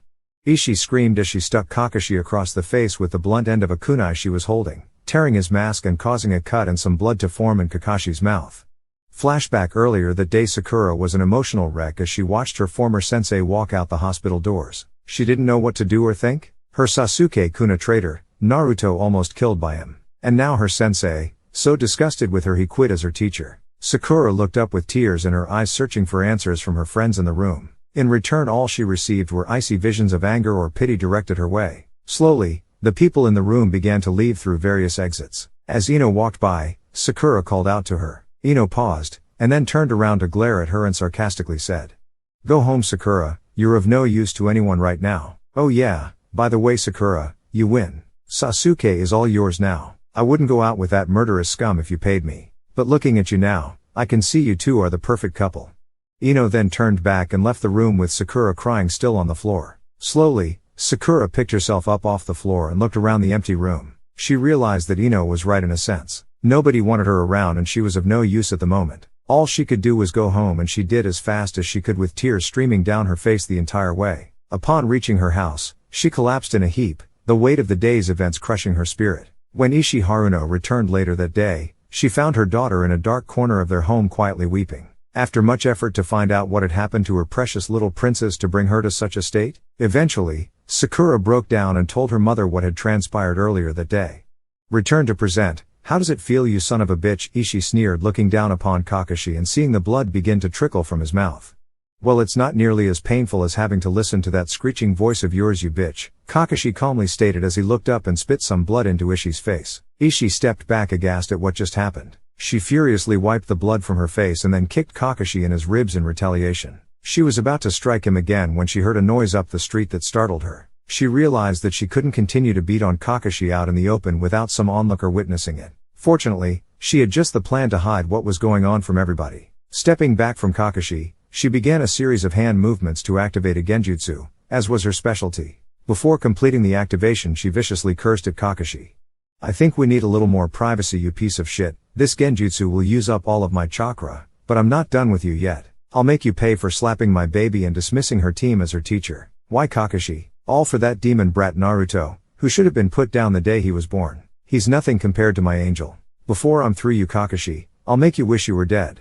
And with that she finished the final hand sign and said, "Gokuang Ayu no Jutsu, bringer of darkness technique." After that, Kakashi and Ichi were enveloped by an illusion of darkness within a 5-meter radius around them. Kakashi couldn't see, but he heard Ichi collapse on the ground. Kakashi couldn't help but be impressed with this genjutsu. It had the ability to create total darkness. Only the user is able to see through the darkness, making it the perfect illusion and time to attack. This was a high-level technique, developed by the first two Hokages, though theirs were much larger in scope. For Ishi to pull this off, Kakashi was beginning to understand where Sakura got her strength and control of genjutsu from. If Kakashi could just get his arms to work, he could use his Sharingan to combat this. However, though some feeling was beginning to return to his extremities, he still couldn't lift his arms to lift his Hayate up and expose the Sharingan eye. Frustrated, he heard Ishi begin to stir and pick herself up off the ground. She must have passed out for a short time. She wasn't lying. She probably did exhaust every bit of chakra she had for this technique. Kakashi resigned himself to the fact that while he didn't have to worry about any more genjutsu or ninjutsu attacks from her, he was probably going to be on the receiving end of a nasty taijutsu beating, and there was nothing he could do about it. Ishi slowly got to her feet. She had done it. She had actually pulled this genjutsu off, she thought to herself. She knew she could only maintain this for a few minutes, but that would be enough time to give Kakashi a world of pain. She laughingly said to Kakashi through the darkness. Are you ready, Kakashi? Because I am, and I'm going to enjoy this. As Ishii moved in, Kakashi braced himself for what was to come when a voice rang out surprising both of them. Jubaku Satsu Jutsu, tree binding technique. Ishii suddenly found herself unable to move and looked down to see a tree growing beneath her feet, with its roots and branches binding her to it. The voice rang out a second time and said, Kaino Jutsu, dispel or release technique, and with that the darkness jutsu began to dissipate and Kakashi found himself staring at Ishii lifted off the ground and bound to a tree. Ishii was trying to scream but a branch was covering her mouth preventing this. In front of Ishii stood the genjutsu mistress of the Leaf Village, Yuhi Kurenai, and she didn't look happy. Ishii recognized the genjutsu mistress and her eyes grew wide with shock and fear. The cold-hearted stare Kurenai was directing towards her sent a chill throughout her body. Even if I had all my chakra and was at full strength, I wouldn't stand a chance against her, Ishii thought to herself and began to weep in defeat. Kurenai for her part continued to stare at her defeated opponent. Under normal circumstances, when she used the Jubaku Satsu technique on an enemy, Kurenai would appear from inside the tree and stab her target with a kunai. However, upon looking at Ishii weeping like a little child, Kurenai took a small amount of pity on her. She would live, but Kurenai decided that she needed to be punished for her transgressions. Beginning another series of hand signs and voice activation, Kurenai called out, Narakumi no Jutsu. Quad. Hell viewing technique. Kakashi recognized the hand signs and shut his eyes tightly before the voice activation of this jutsu. This was a punishing genjutsu that he himself had learned from Umino Iruka long ago. It caused the target to see a horrifying vision. In Ishii's case, she saw herself being led to the gallows and saw Taro in the crowd smiling with a bottle of sake in his hand toasting his soon-to-be-dead wife. She also saw her daughter Sakura dressed like a whore being led away by 3 disgusting old men. Ishii began to scream as the rope was placed around her neck and the trapdoor beneath her feet gave way and then everything went black. As Kakashi slowly opened his eyes, he was greeted with the vision of Ishii lying unconscious, her body quivering in the street with Kurenai looking down upon her with contempt. Kurenai then turned around and walked over to Kakashi. When she got there, she looked at Kakashi on his knees with his arms hanging useless at his sides looking utterly helpless and couldn't help but let out a small laugh. What's so funny? Kakashi asked, obviously annoyed at this. I'm sorry, Kakashi, Kurenai said with a giggle. I just find it amusing that one of the elite jounin of the village was brought down so easily by a mere chunin. Maybe you should ask Guy if he'd be willing to give you some extra training to brush up on your skills? As Kurenai said this, she began to laugh again at the whole situation. Very funny, Kurenai, Kakashi said, the irritation in his voice quite pronounced, especially after Kurenai's last statement. There were other factors involved in my current situation. And besides, this hasn't been one of my better days. Kakashi said, trying to muster up any kind of defense for his predicament. I'm sure there were, and no it hasn't, Kurenai said, still slightly giggling as she knelt down to check on Kakashi's condition. Just then 3 Anbu Black Ops arrived at the scene. The lead captain began to speak and said, Hatake Kakashi, sir, Lady Tsunade has requested your presence in her office tomorrow morning at 10 a.m. Will you comply? Yes, Captain. Inform the Hokage I will be there, Kakashi said wearily. Thank you, sir. If I may ask what is going on here? The captain said as he looked at the quivering body of Ishii Haruno. A private matter, gentlemen, that has already been dealt with, Kakashi said with authority. Very good, sir. We were fortunate to run into you. We had been sent to check on a report of 5 chunin causing problems here in the lower district, the captain said. Yes, Captain, very fortunate indeed. The 5 chunin of whom you speak are inside that bar across the street. They too have been dealt with, but you may take them away anytime you wish. They're not going anywhere for a while, Kakashi said bluntly. Yes, sir, we will take care of the matter from here. Is there anything else we may do to assist you? The captain politely asks. No, Captain, thank you for your assistance. I have everything else handled, Kurenai stated. As you wish. Quad. The captain said, bowing before the 2 jounin before he and his squad leapt across the street to go inside the sake bar. You have everything else handled? Kakashi asks, as he cocks an eyebrow while he says it. Kurenai's reply was to smack the back of Kakashi's head and said, Shut up, Kakashi, unless you want the entire village to know you got your butt kicked by a chunin no less. Point taken, Kakashi states as he struggles to get up onto his feet. Kurenai reaches down to help him up to a standing position and asks in a concerned voice. Can you move, Kakashi? Not very well. The drug Ishii hit me with is starting to lose its effect. But it will still be a little while before I can move freely on my own. Plus all the sake I've had isn't helping matters either, Kakashi says dejectedly. Well, come on, lean on me. My apartment is a couple of miles from here. You can rest and regain your strength as well as sober up there, before your meeting with the Hokage tomorrow. Quad. Kurenai says with determination in her voice. I don't know, Kurenai, what will your neighbors say or think bringing me to your home at such a late hour? Kakashi asks. My neighbors and I are private people who mind their own business. You need not worry about my reputation, Kakashi, Kurenai replies. You misunderstand, Kurenai, it's not your reputation that I'm worried about but mine, Kakashi playfully says. Kurenai's response for the second time tonight was to give Kakashi a resounding slap to the back of his head again and says. Another remark like that, and whatever Ishii had planned to do to you is nothing compared to what I'll do, you got that?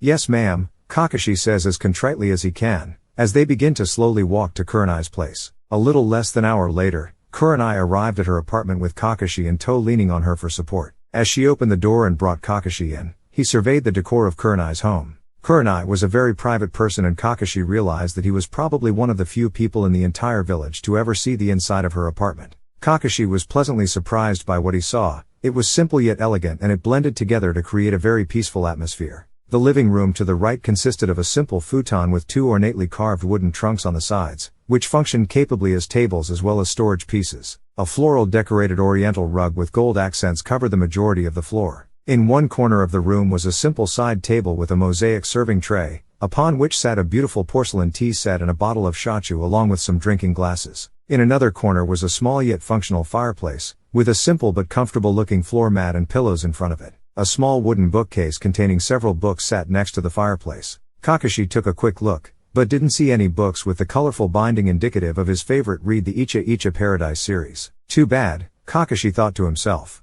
I can't discuss novels with her, I guess?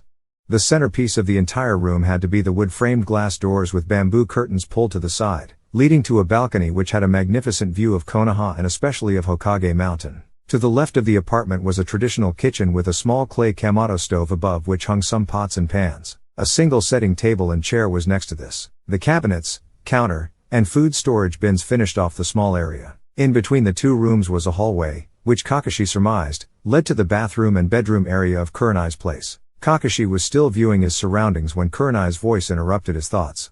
Alright Kakashi, let's get you fixed up, as she began to lead him down the hallway. Upon entering the bedroom, Kakashi suddenly started to feel nervous. He didn't know why. It was a standard-looking bedroom. The bed was of simple design consisting of a wood frame with flared legs and a bamboo canopy. On top of the frame was a mattress and pillows. To the side was a small table with a carefully pruned bonsai on it. A handmade piece of Japanese calligraphy hung on the wall. In the corner next to the bathroom door was a shoji screen upon which hung a very alluring kimono.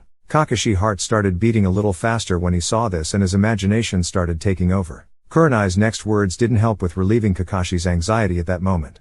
Get on the bed, Kakashi, as she turned to go into the bathroom. Kakashi inwardly groaned when he heard those words, as made his way over to sit on the bed. He didn't know if it was the previous day's events or the sake or even the drug Ishii had given him, but he wasn't feeling any better. In fact, he was actually starting to feel worse, as the blood in his body was beginning to rush to places where he didn't want it to go. And as unintentional as it was, Kurenai was not helping matters at the moment.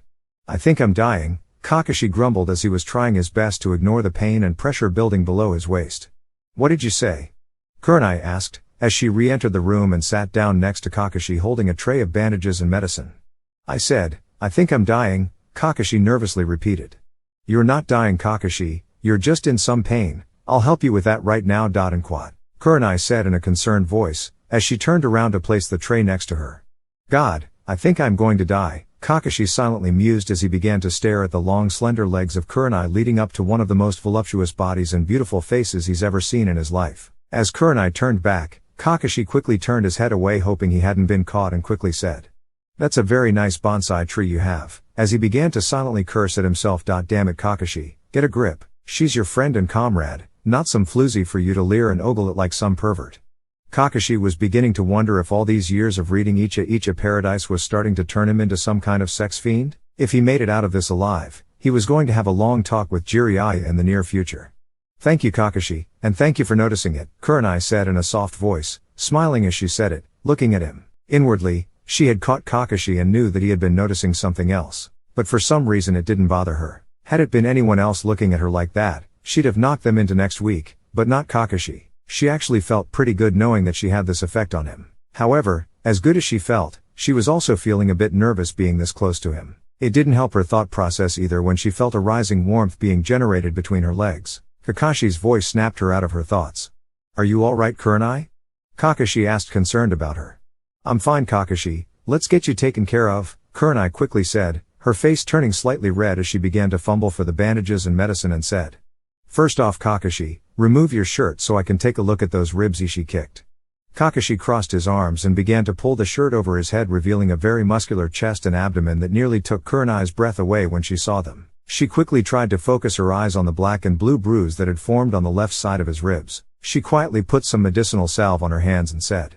Nothing looks broken, Kakashi, that's good. Keep your left arm raised while I apply this. It's going to sting a little bit, but it will alleviate the pain until we can get a medic in to check it tomorrow.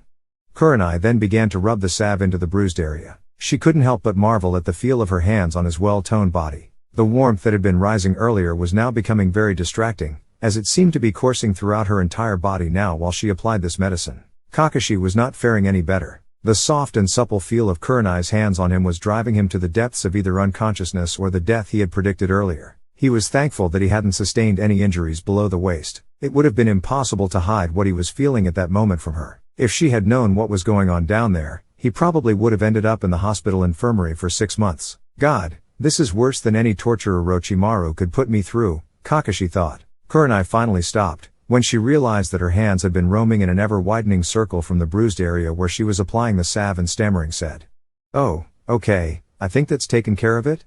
It hasn't, Kakashi thought. But he knew she was talking about his ribs, and not what he was thinking about. Kurenai, feeling a bit disheveled, grabbed the bandages and wrapped them around Kakashi's torso. She did this quickly because any more contact of her hands to his body was going to drive her insane. After doing this, she grabbed the ointment to use on his face and tried to compose herself and said. All right, Kakashi, take off your maso. Kurenai stopped and put her hand to her mouth, embarrassed. She knew Kakashi rarely took his mask off, and never in front of people if it could be avoided. In fact, she didn't know anyone who had actually seen Kakashi's face without it. She quickly began to get up and stammered. I'm sorry, Kakashi, I didn't mean to, I'll leave the room. And Kakashi deftly caught her hand mid-sentence as she was getting up and said. It's alright, Kurenai, I don't mind you seeing my face. Please sit down, you did nothing wrong. And quote, as Kurenai began to slowly and nervously sit back down.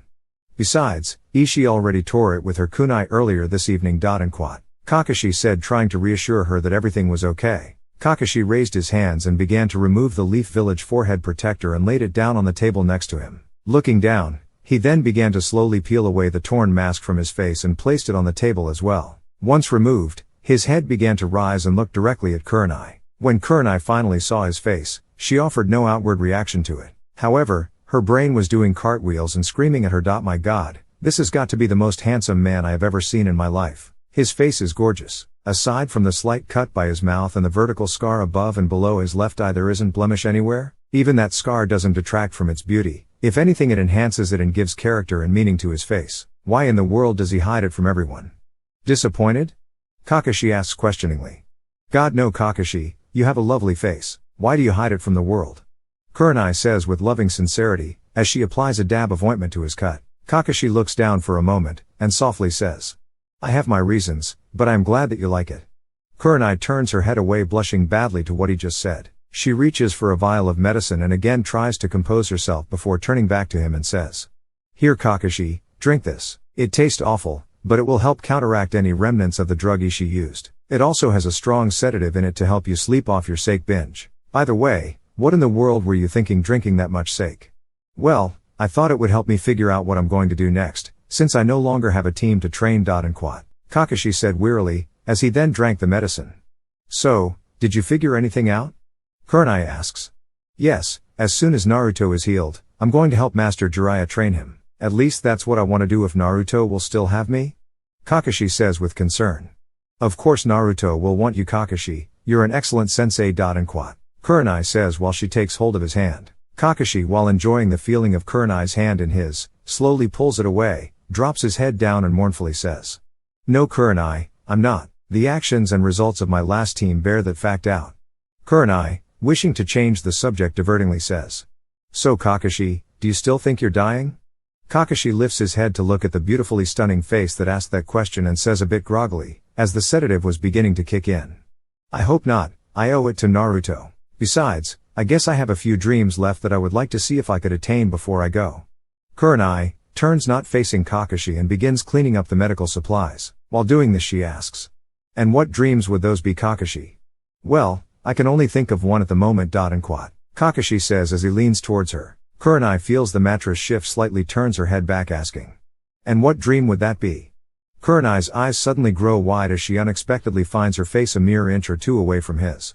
This, Kakashi whispers as he gently cups her chin in his hand and softly places his lips upon hers in a deep soulful kiss. Kurenai's eyes grow even wider upon this action, but she doesn't pull away. In fact, after a few seconds, her eyes flutter a moment and then close as she instinctively brings her hand up to softly grip the back of Kakashi's head and return his kiss with a passion she didn't know she had. After a minute, Kakashi agonizingly pulls away, leaving Kurenai breathless, and whispers in her ear. Thank you, Kurenai, if I do die tonight, I'll die a happy man.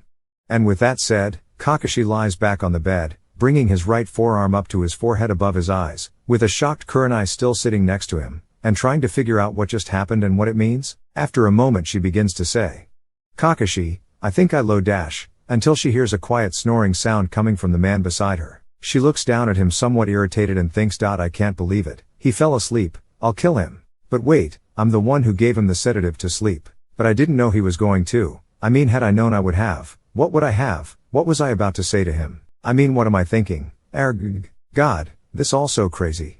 Finally, Kurenai resigns herself to the fact that she has a lot of thinking to do now. She lifts Kakashi's legs onto the bed and covers him with a blanket. She sees him sleeping so peacefully and gives him one more longing look, before blowing out the candles in the room and leaving to go sleep in the living room. As she lays down on her futon, she begins to dwell upon what happened. After a while, she can come to only one conclusion and mutters to herself. Damn you, Kakashi, now I need a drink. As she closes her eyes and drifts off to sleep. Chapter 6, Hangovers, Meetings, and Shocking Visions. As the morning sun shines through the window onto Kakashi's face, he begins to stir and groaning, slowly opens his eyes to face the day. Staring upwards, he realizes that this is an unfamiliar ceiling he's looking at. Confused, Kakashi sits up and begins to survey his surrounding and finds that it's not just the ceiling, but the entire room is also a mystery to him. Where the hell am I? Kakashi says to himself. He swings his legs over the side and begins to rise out of the bed, rubbing his forehead, as he attempts to remember how he ended up here. As Kakashi begins to move about, he slowly begins to piece together the fragments of the previous day's events in his mind. However, the pounding headache he was currently enduring was not helping the process in any way. Damn it, Kakashi think. He silently mused as he walked over to a small table to retrieve his shirt, which was neatly cleaned and folded, to put it on. He then entered the adjacent bathroom to splash some cold water onto his face, and began to remember. All right, I remember disbanding Team Number 7 and leaving the hospital afterwards. I then walked around the village for a while until I stopped in at that sake bar. The sake bar, oh man, that explains why my head feels like a bowl of soggy ramen. I seem to remember something about a fight in the bar. Who did I fight? Oh yeah, it was Sakura's father Taro and his buddies. Okay, after that I left the bar, and something about another fight? What was it? That's right, it was with Ishii, Sakura's mother. She drugged me, and was kicking my ass pretty good judging by my mouth and ribs. As he surveyed the damage of both injuries in the mirror. What happened after that? Kakashi said to himself as he racked his brain for the answer. The solution to where he was finally dawned on him, as he said to himself.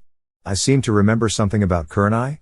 Yes, that's it. This is Kurenai's apartment. She brought me here after she took down Ishii, to help me with my injuries. But where is she?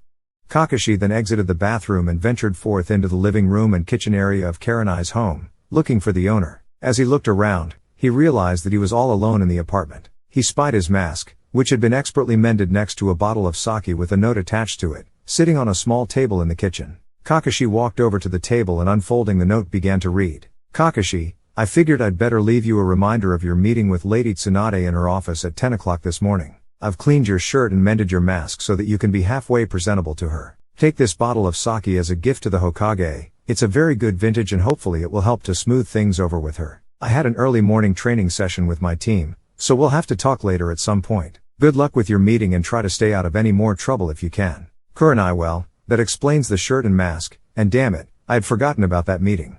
Kakashi thought to himself, as he looked to the clock to see what time it was. Shit, I only have 15 minutes to get to the Hokage's office, Kakashi exclaimed, as he grabbed the bottle and began to head towards the front door. I wonder what Kurenai meant about talking later? Kakashi thought, as he reached for the doorknob, when suddenly he froze as one more memory came crashing to him. The kiss. Oh my god, I kissed Kurenai last night. Why am I still alive? I don't know. Kakashi in a panic thought to himself, as he slowly exited the apartment. The shock of his last remembrance sapping what little energy he had to begin with. As he began his trek to the Hokage's office, all he could think about was one thing. What am I going to say to Kurenai?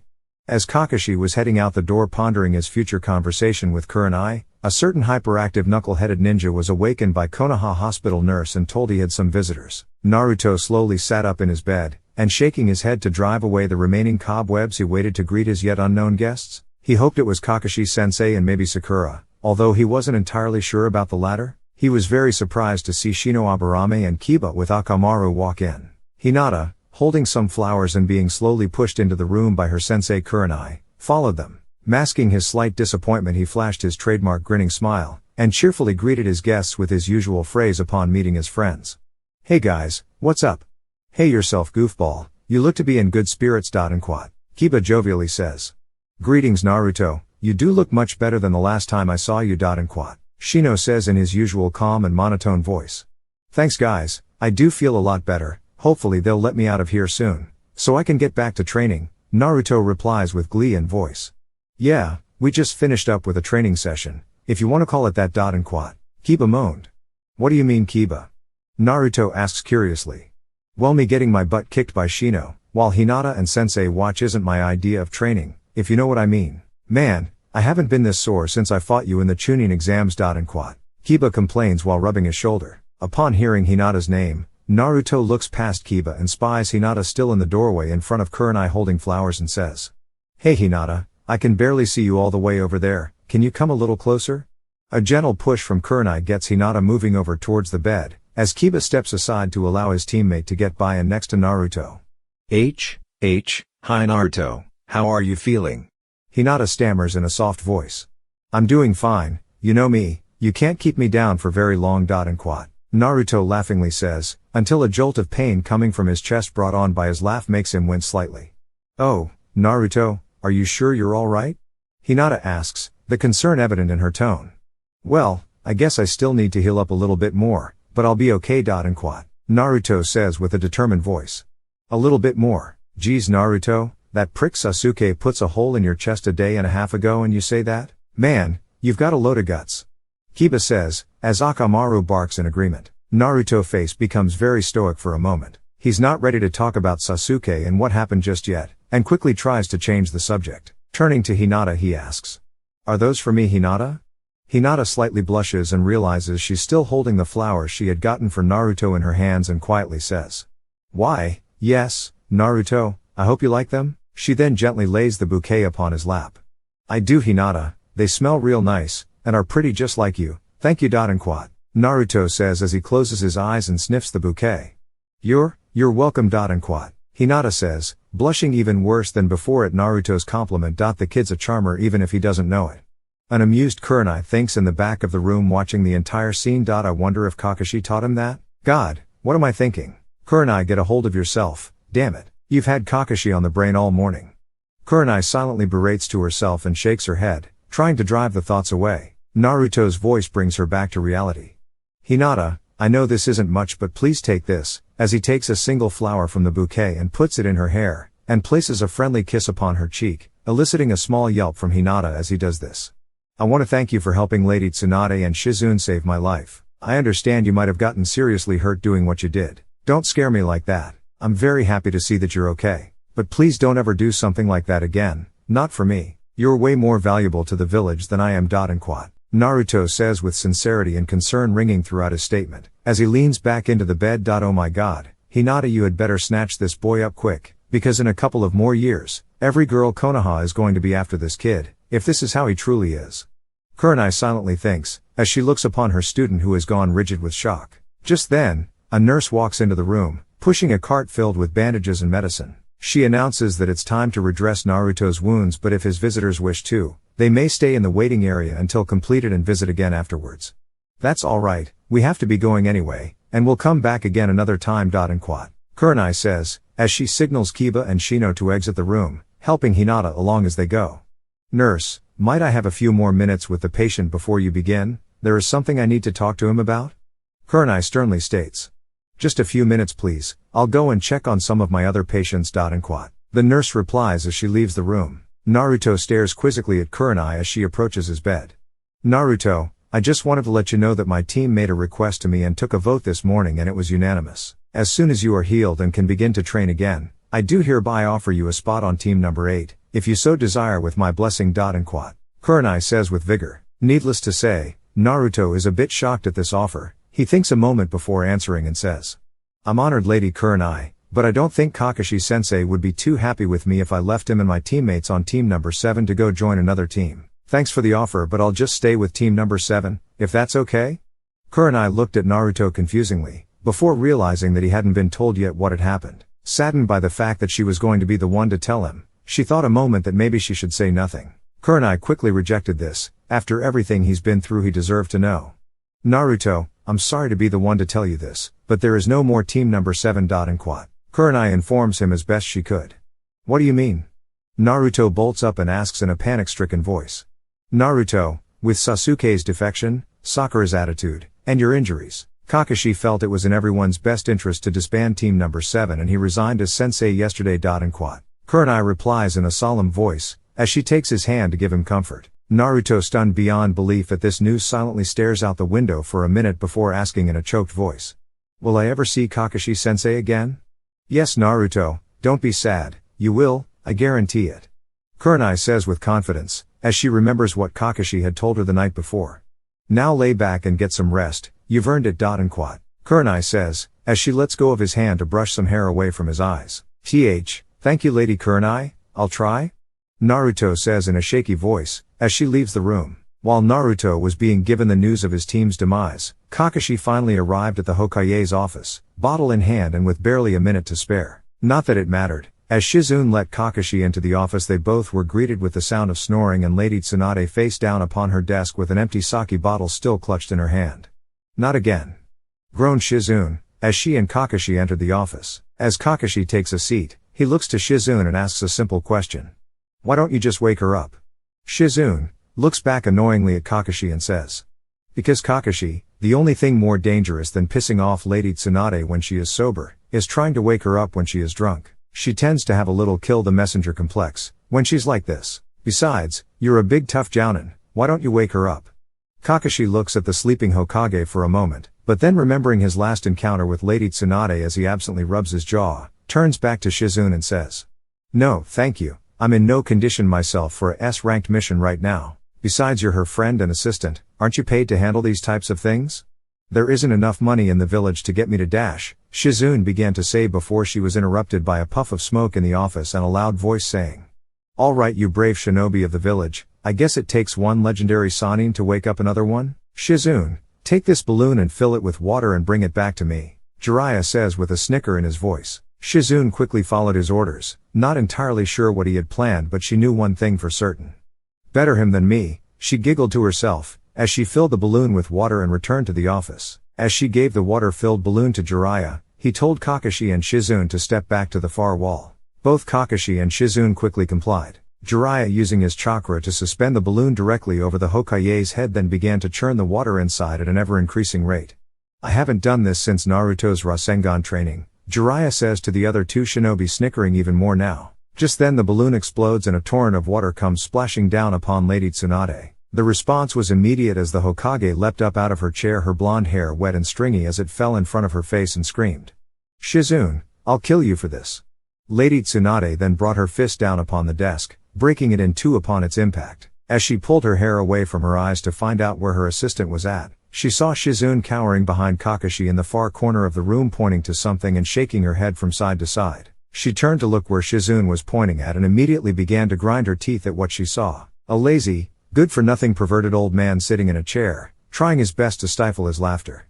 Jiraiya, you had better have a good reason for being here and doing this to me, because you're about 5 seconds away from being nothing more than a bad memory. Tsunade angrily says, as she began to step through the destruction that was once her desk to get to the Toad Sage. Jiraiya immediately leapt up and, holding his hands in front of him, palms forward, said. Whoa Tsunade, slow down. I'm here because you asked me to be here for a 10 o'clock meeting. Now, as for the way you were awakened, I just couldn't think of another way to do it. Funny, I don't remember you getting so upset when Sarutobi-sensei used this method to wake you up. I was a child and he was an adult. I've grown up since then, you idiot. Tsunade growled, as she slumped back into her chair. You could have fooled me. Jiraiya muttered under his breath as he too sat down again.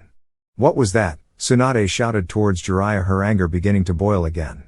Nothing, Tsunade, just agreeing with you that you have grown up. In fact, it's never been more apparent to me than right now. Jiraiya lasciviously says, as he begins to leer at Tsunade's drenched blouse. Lady Tsunade looks down to see what Jiraiya is staring at and quickly realizes the objects of his vision. She grabs the empty sake bottle and hurls it towards him, missing his head by mere inches, and shouts. You old pervert, I may kill you yet, even if I do need you for this mission. What mission is that, and am I involved with it? Kakashi asks, as he pulls up a chair to sit down in. Oh yes, Kakashi, I forgot you were here. As for your question, I don't know yet. Please sit down, I wanted to discuss it and some other things with you. However, first things first, Shizune, bring me a towel and one of the spare desks from the other room in here. And quat. Tsunade says, her voice beginning to lessen in intensity. Shizune quickly wheels in another desk, pushing the remnants of the previous one out of the way, and hands Tsunade a towel, who quickly uses it to dry out her hair and then to cover her wet clothing, much to the disappointment of Jiraiya. After a couple of minutes, Tsunade finally says. Well, Kakashi, how is your jaw? No permanent damage, I hope? No, thank you, Lady Tsunade, it's been tended to. And quat. Kakashi politely replies, as his thoughts begin to drift towards Kurenai. Suddenly, Tsunade's voice snaps him out of his deep daydream. Kakashi, are you sure you're alright? You kind of spaced out there for a moment. Maybe I should have the medic nins check you out after this meeting. I might have hit you harder than I thought, even if you did somehow manage to block a portion of it. Really, Kakashi, you managed to block one of Tsunade's haymakers. That's impressive, my boy, not many people have done that. Jiraiya says with amusement. Shut up, Jiraiya. Tsunade says, annoyed both at the fact that Kakashi had blocked her punch and at the fact that Jiraiya was complimenting him on the feat.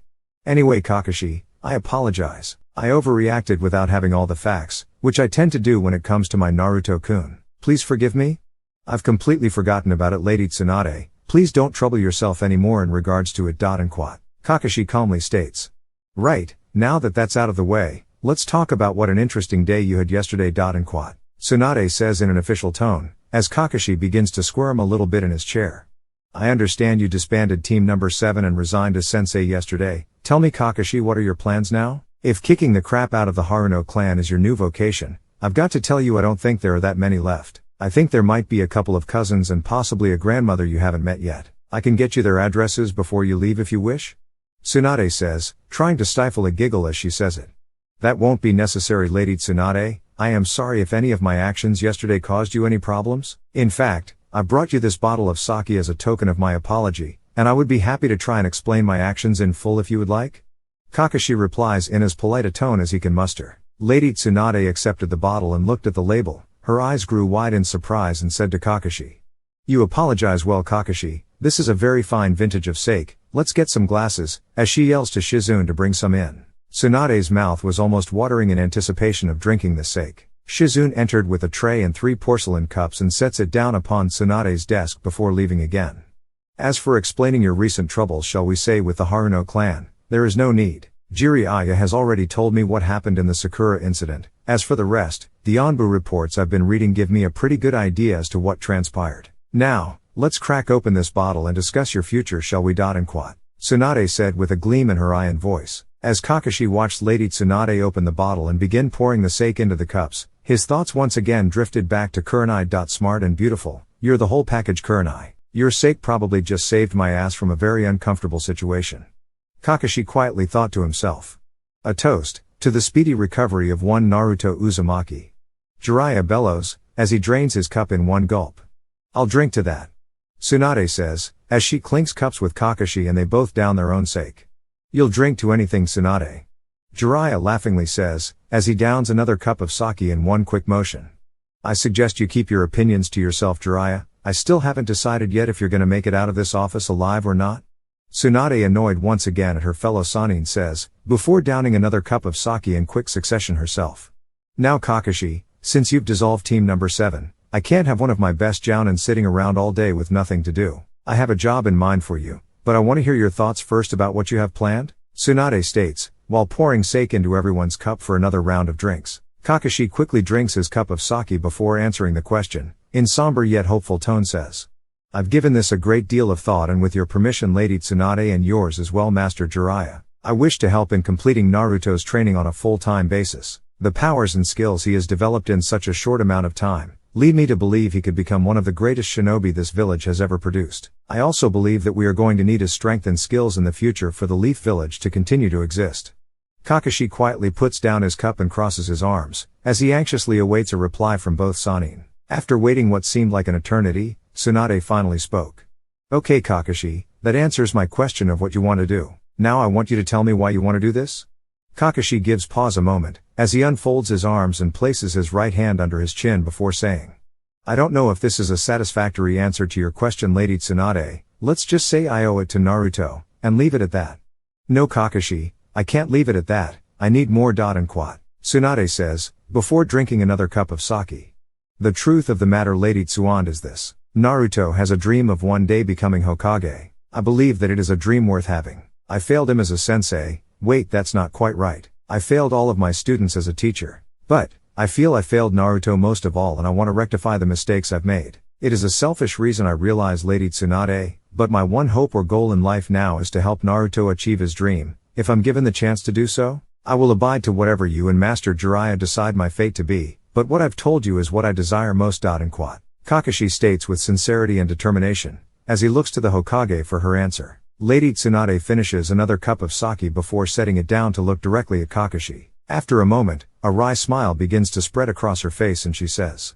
A good answer, Kakashi, and I concur with your thought process. In fact, it makes the job I had in mind for you that much easier. Jiraiya approached me last night and requested that I assign to him a high-level jounin to help him complete Naruto's training. He stated that he needed someone with exceptional skills for Naruto to train with and against for him to reach his maximum potential. Jiraiya suggested you, since Naruto holds you in such high regard already. And as much as it pains me to say, we're going to need Naruto to improve a great deal for the battles I fear are coming our way. Between Orochimaru and Sasuke, not to mention the Akatsuki, the Sound Village and God knows what else, I'm afraid the Leaf Village is heading towards a dark period in its history and Naruto may be our only hope to survive. So Kakashi, have another drink. I do hereby grant your request, but remember this. If you screw up again with Naruto, there's going to be hell to pay for me, you got that? Now, finish your drink and go see your student. I've got some things to discuss with the pervert sage in private. Kakashi quickly downs his drink and bows before the two legendary Sannin and says. Thank you, Lady Tsunade, and thank you, Master Jiraiya, for the opportunity to help Naruto and perhaps redeem myself as well. With that said, Kakashi begins to leave the office before Tsunade's voice stops him. Wait Kakashi, I almost forgot. There is still one matter we need to discuss, Sakura. Kakashi pauses upon hearing this and without turning back says in a stern voice. Lady Tsunade, I've already said everything I wish to on that subject. I will no longer be her sensei and that is final.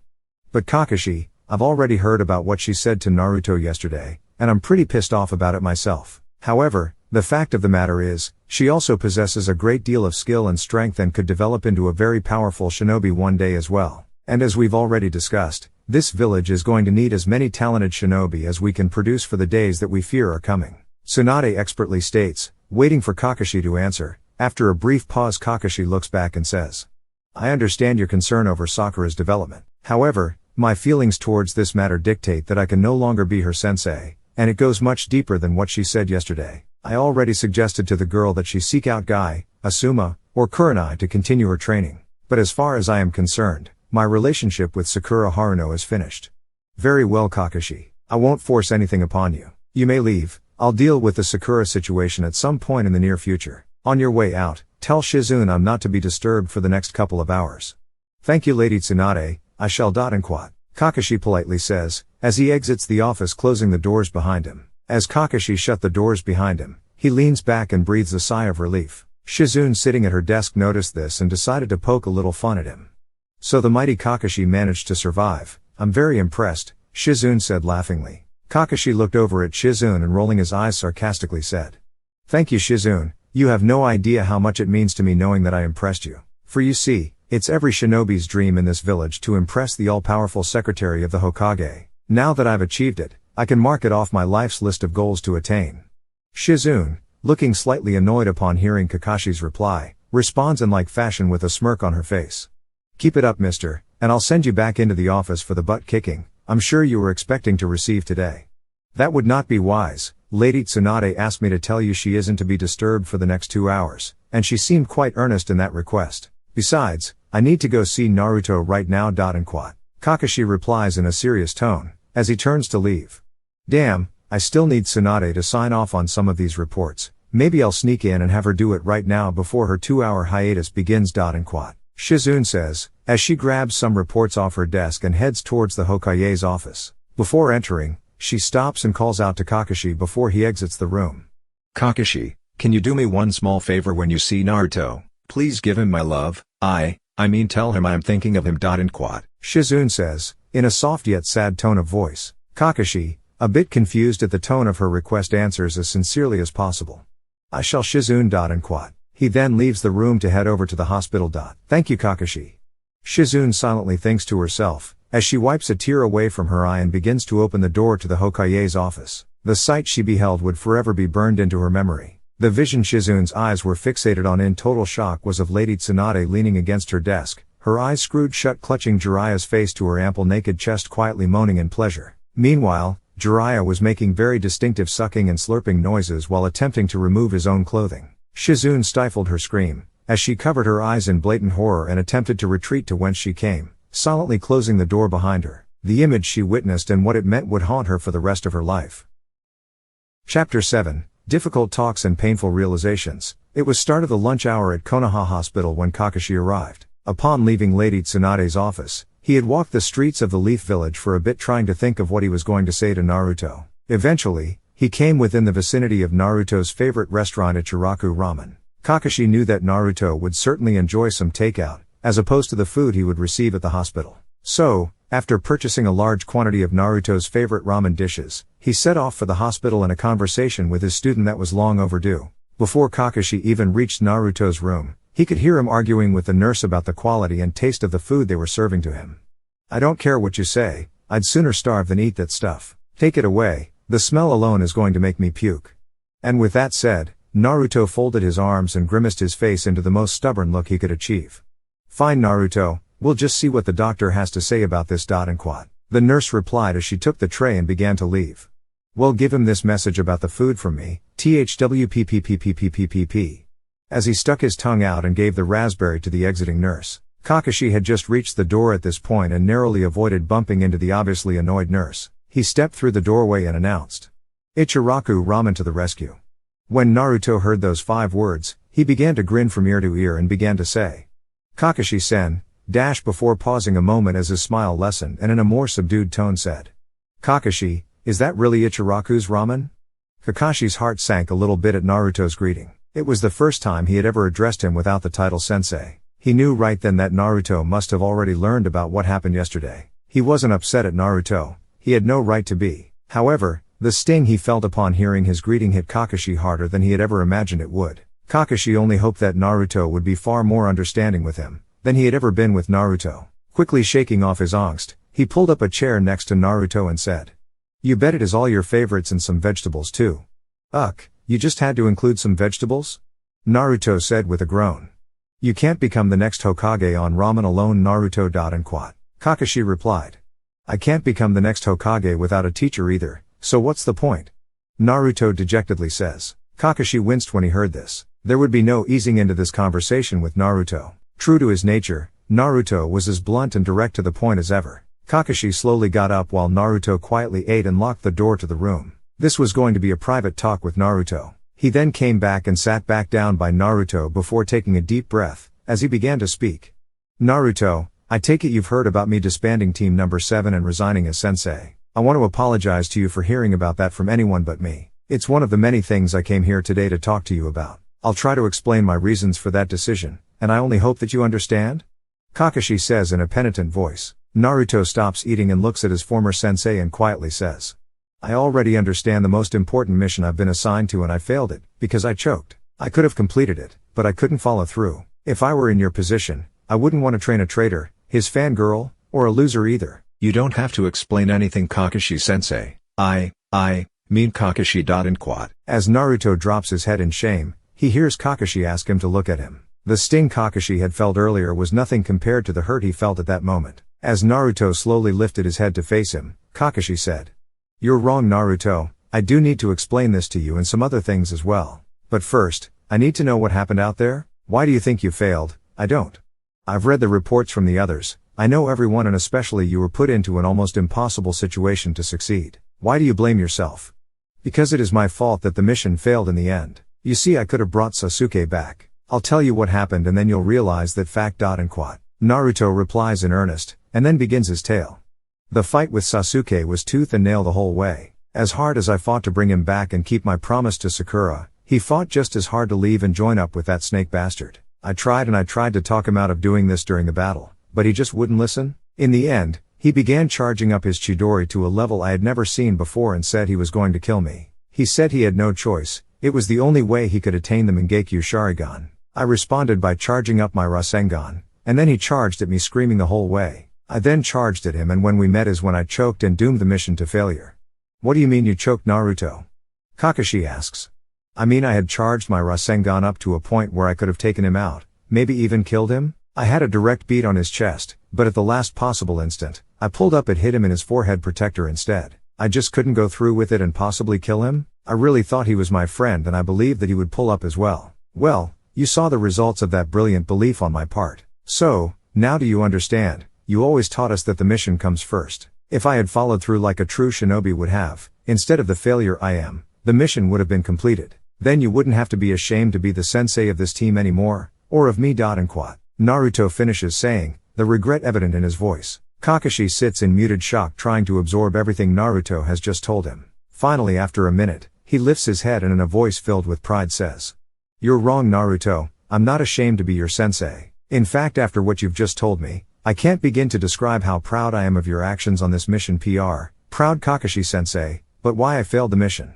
You failed nothing, Naruto. I did teach you that the mission comes first, but didn't I also teach you that those who don't care about their comrades are worse than those who don't follow the rules. Kakashi says with determination. Yeah, you did, Kakashi-sensei. It was during the bell test, right? I guess I forgot about that? Naruto replies. Naruto, you may not have consciously remembered it, but in the end your actions proved you understood it. No, the only people who failed to remember that principle were your teammates. I need you to understand and believe this when I tell you that I feel no shame towards you or how you conducted yourself on this mission. The only shame I feel is in your teammates and in myself for failing to instill into them what you already know. The only failure in this room right now is me. I didn't disband Team Number 7 to stop being your sensei, Naruto. I did it because I wanted to be your sensei on a full-time basis. You're the only student I have whose nindo is both worthy and honorable. I'm going to do all I can to help you become stronger and be the next Hokage. I didn't do a very good job in helping you in the past, but I'm going to make up for that now, if you'll let me. Kakashi states emphatically with hope in his voice. Naruto sat in his hospital bed staring at his sensei in disbelief. He had been so sure that he had failed Kakashi that it had to be the reason why he would dissolve the team and resign. He didn't know what to say. To hear his teacher tell him how proud he was of him was something rare in Naruto's life. Only Umino Uruk had ever expressed any pride towards him before in the past. After a moment, Kakashi's final words began to sink in and Naruto began to smile again and gleefully asks. Do you mean it, Kakashi-sensei? You really want to train me alone, full time? I do, Naruto, more than anything, but I have to tell you, we won't be alone. In fact, I'll be more like an assistant sensei and training partner for you. We'll both be under the tutelage of the legendary Sannin Jiraiya. Kakashi replies. Pervy sage, is he really that good? Naruto asks. I know you have a hard time believing this, Naruto, but Jiraiya is one of the greatest shinobi to ever live. I truly believe that with his guidance, you can one day even surpass your father and also become a legendary shinobi in your own right. Kakashi says with confidence. My father, you know who my father is, Kakashi-sensei? Naruto bolts up asking. Kakashi was surprised that Naruto hadn't been told this yet. He didn't realize that his fellow Jounin had instructed their students not to discuss this matter with Naruto until he was informed of his true heritage. Yes, Naruto, Jiraiya and I decided yesterday that it is time for the truth to come out. Your father was both a student of Jiraiya and my very own sensei. He was the greatest shinobi this village has ever produced and its bravest Hokage. Naruto, you are the only son of Yondaime, the fourth Hokage and savior of the Hidden Leaf Village. Naruto had always dreamed that his father was a legendary ninja, but upon hearing who he actually was, he literally fainted. I guess I should have eased him into that a little bit better.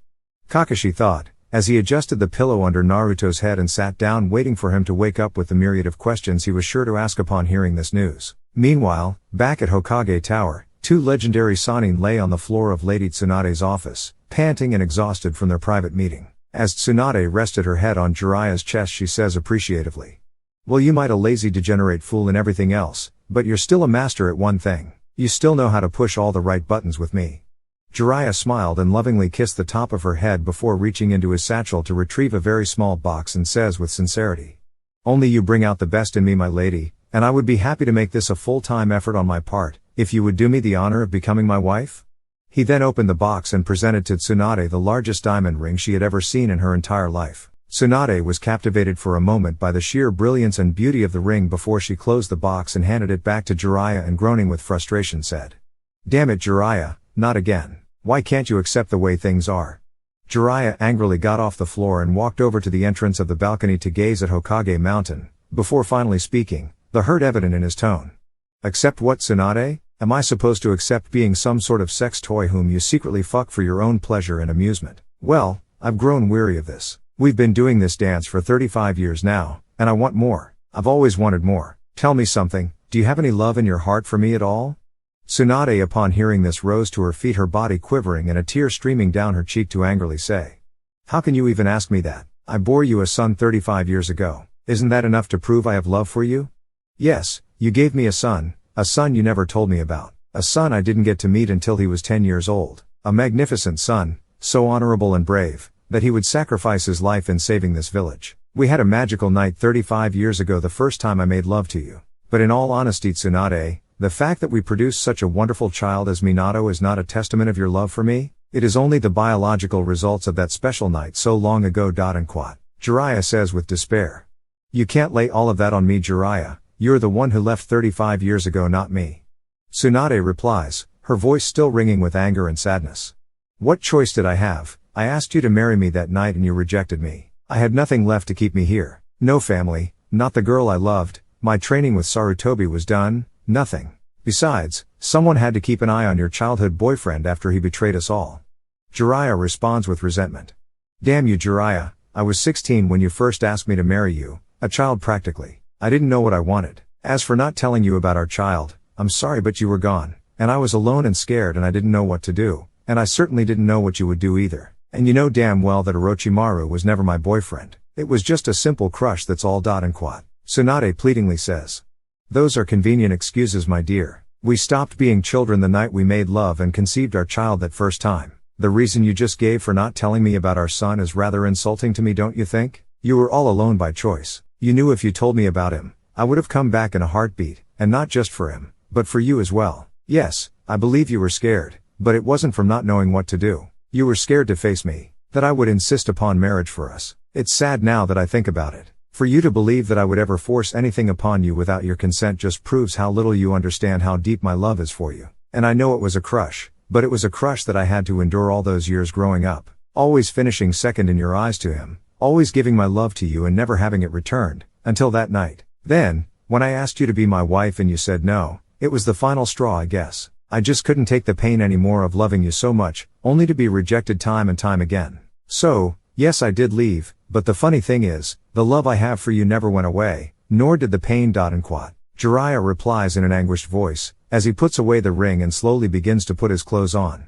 Tsunade sank into her chair in a heap. She knew deep down that everything Jiraiya had said to her was the truth. All she could do was stare at the father of her only child as he finished dressing and quietly say to him, "You could have come back, I wouldn't have minded." Jiraiya paused for a moment and looked at his lifetime love before saying, "I did come back, my love. I came back after the death of your little brother Nawaki to help and comfort you. We ended up making love again and I asked you to marry me once more. And again you rejected me, don't you remember? I also came back a few years after that to try once more to win your heart. However, upon my return, I found you had fallen in love with a jounin named Dan. I saw the two of you together with a little boy whom I could only guess was yours and his child. The pain of seeing you was unbearable and I cursed myself and swore never to return to the Leaf Village again. I went to pay my respects to Sarutobi sensei and it was he who finally broke his promise to you and told me the little boy I saw was not Dan's son but mine. He asked me to stay and foster a relationship with the child, but I couldn't." "You hated us that much, Jiraiya?" Tsunade questioned angrily. "You misunderstand, my lady. I saw how happy you were and I loved you too much to interfere in that happiness. Perhaps I could have stayed, but the pain would have been torture, seeing you so happy and knowing I could never be a part of your life and give you that happiness that I had so longed to do. It cost me my son for a number of years, but Sarutobi had told me that Dan was a decent and honorable man and would raise my son with great care and affection. So, I left you to your happiness and me to my despair and vowed never to return. Jiraiya replies, trying to hold back his own tears. Tsunade looked up, and saw the tears in his eyes begin to flow. She had never realized how much he placed her happiness above his own, even at the cost of his son. She didn't know what to say and then remembered something and said, stammering. But, you did return again, I remember. Yes, Tsunade, I did return once more. Sarutobi had contacted me after the death of Dan and pleaded with me to come back. He was growing concerned with how his death was affecting you and in turn affecting our child. I thought a long time about doing this and what it might mean. I didn't relish the idea of being the second choice once again, first to Orochimaru and now to Dan. Eventually, I decided that I wanted to make sure that the only two people I truly loved were alright. So, I swallowed my pride and pain and did come back. If you recall, I stayed for several months before you finally reached out to me. I was so happy when you did, and we ended up making love once more. Foolishly, I believed that you did truly love me and I asked you again to be my wife. When you didn't reject my proposal straight off and said you would give me your answer in the morning, I was happier than I had ever been in my life. I was so sure that you had finally opened your heart to me and we could be the family I'd always dreamed of. Imagine the pain I felt when I awoke to a note pinned on your pillow with 2 words written on it. I'm sorry. I suppose the only positive out of your leaving was that it forced me to stay and take care of my son, even if he didn't know who I was. I couldn't very well leave the boy who had now lost his mother as well as his father figure within a span of a few months. Eventually, Sarutobi told him the truth about who I was and we were able to develop relationship. The common bond of that relationship, by the way, was how much we both loved and missed you. Tsunade sat in her chair quietly weeping. There was nothing she could say to Jiraiya to justify her actions, or how badly she had hurt him over and over again through the years. She slowly began to put her clothes back on, her head hanging down, too ashamed to even look at Jiraiya anymore. As Jiraiya leaned against the wall and watched his love get dressed in silence, he finally spoke once more. I guess there isn't anything left to say. I'm sorry Tsunade, this was my fault. I foolishly let my dream take hold of me again, when I asked you to be my wife once more. I should have realized that you reached out to me for comfort in response to almost losing our grandson. It seems to be the pattern in our lives, but it ends today. You need not worry about me proposing marriage to you anymore. I will give up that dream. As Jiraiya slowly turned towards the balcony to leave the office, he heard Tsunade speak in a choked voice and ask, You don't love me anymore?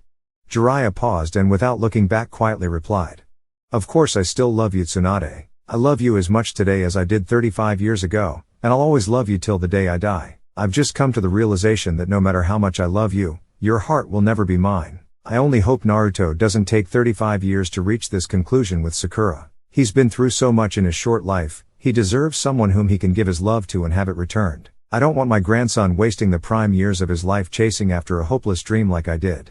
You're comparing me to Sakura, Tsunade says defensively. Jiraiya turns to look back at Tsunade, and in a stern voice he says, I don't mean it to be an insult my love, but yes, the parallels are too strikingly similar when you think about it. Deep down, I think you know it as well. If I've hurt you by saying this, I'm sorry. If it's any consolation, you at least recognized with his betrayal what an evil being Orochimaru truly is. I don't however believe Sakura will ever accept this fact about Sasuke. I almost shudder to think what it will take for that girl to finally come to that realization. But for her sake, it had better be sooner than later. Goodbye Tsunade. As Jiraiya turns back to exit the room via the balcony, Tsunade pleading, calls out to him. Wait Jiraiya, please don't go. I'm sorry Tsunade, but there's no reason for me to stay. I'll be in the village periodically to help train Naruto with Kakashi. Once that is completed, I'll go and you won't have to deal with this lovesick fool anymore. I love you Tsunade. May you finally find someone you can love and get the happiness you deserve. And with that Jiraiya leapt off the balcony and into the streets of Konoha, leaving a visibly shaken Hokage clutching her arms to say to herself still weeping.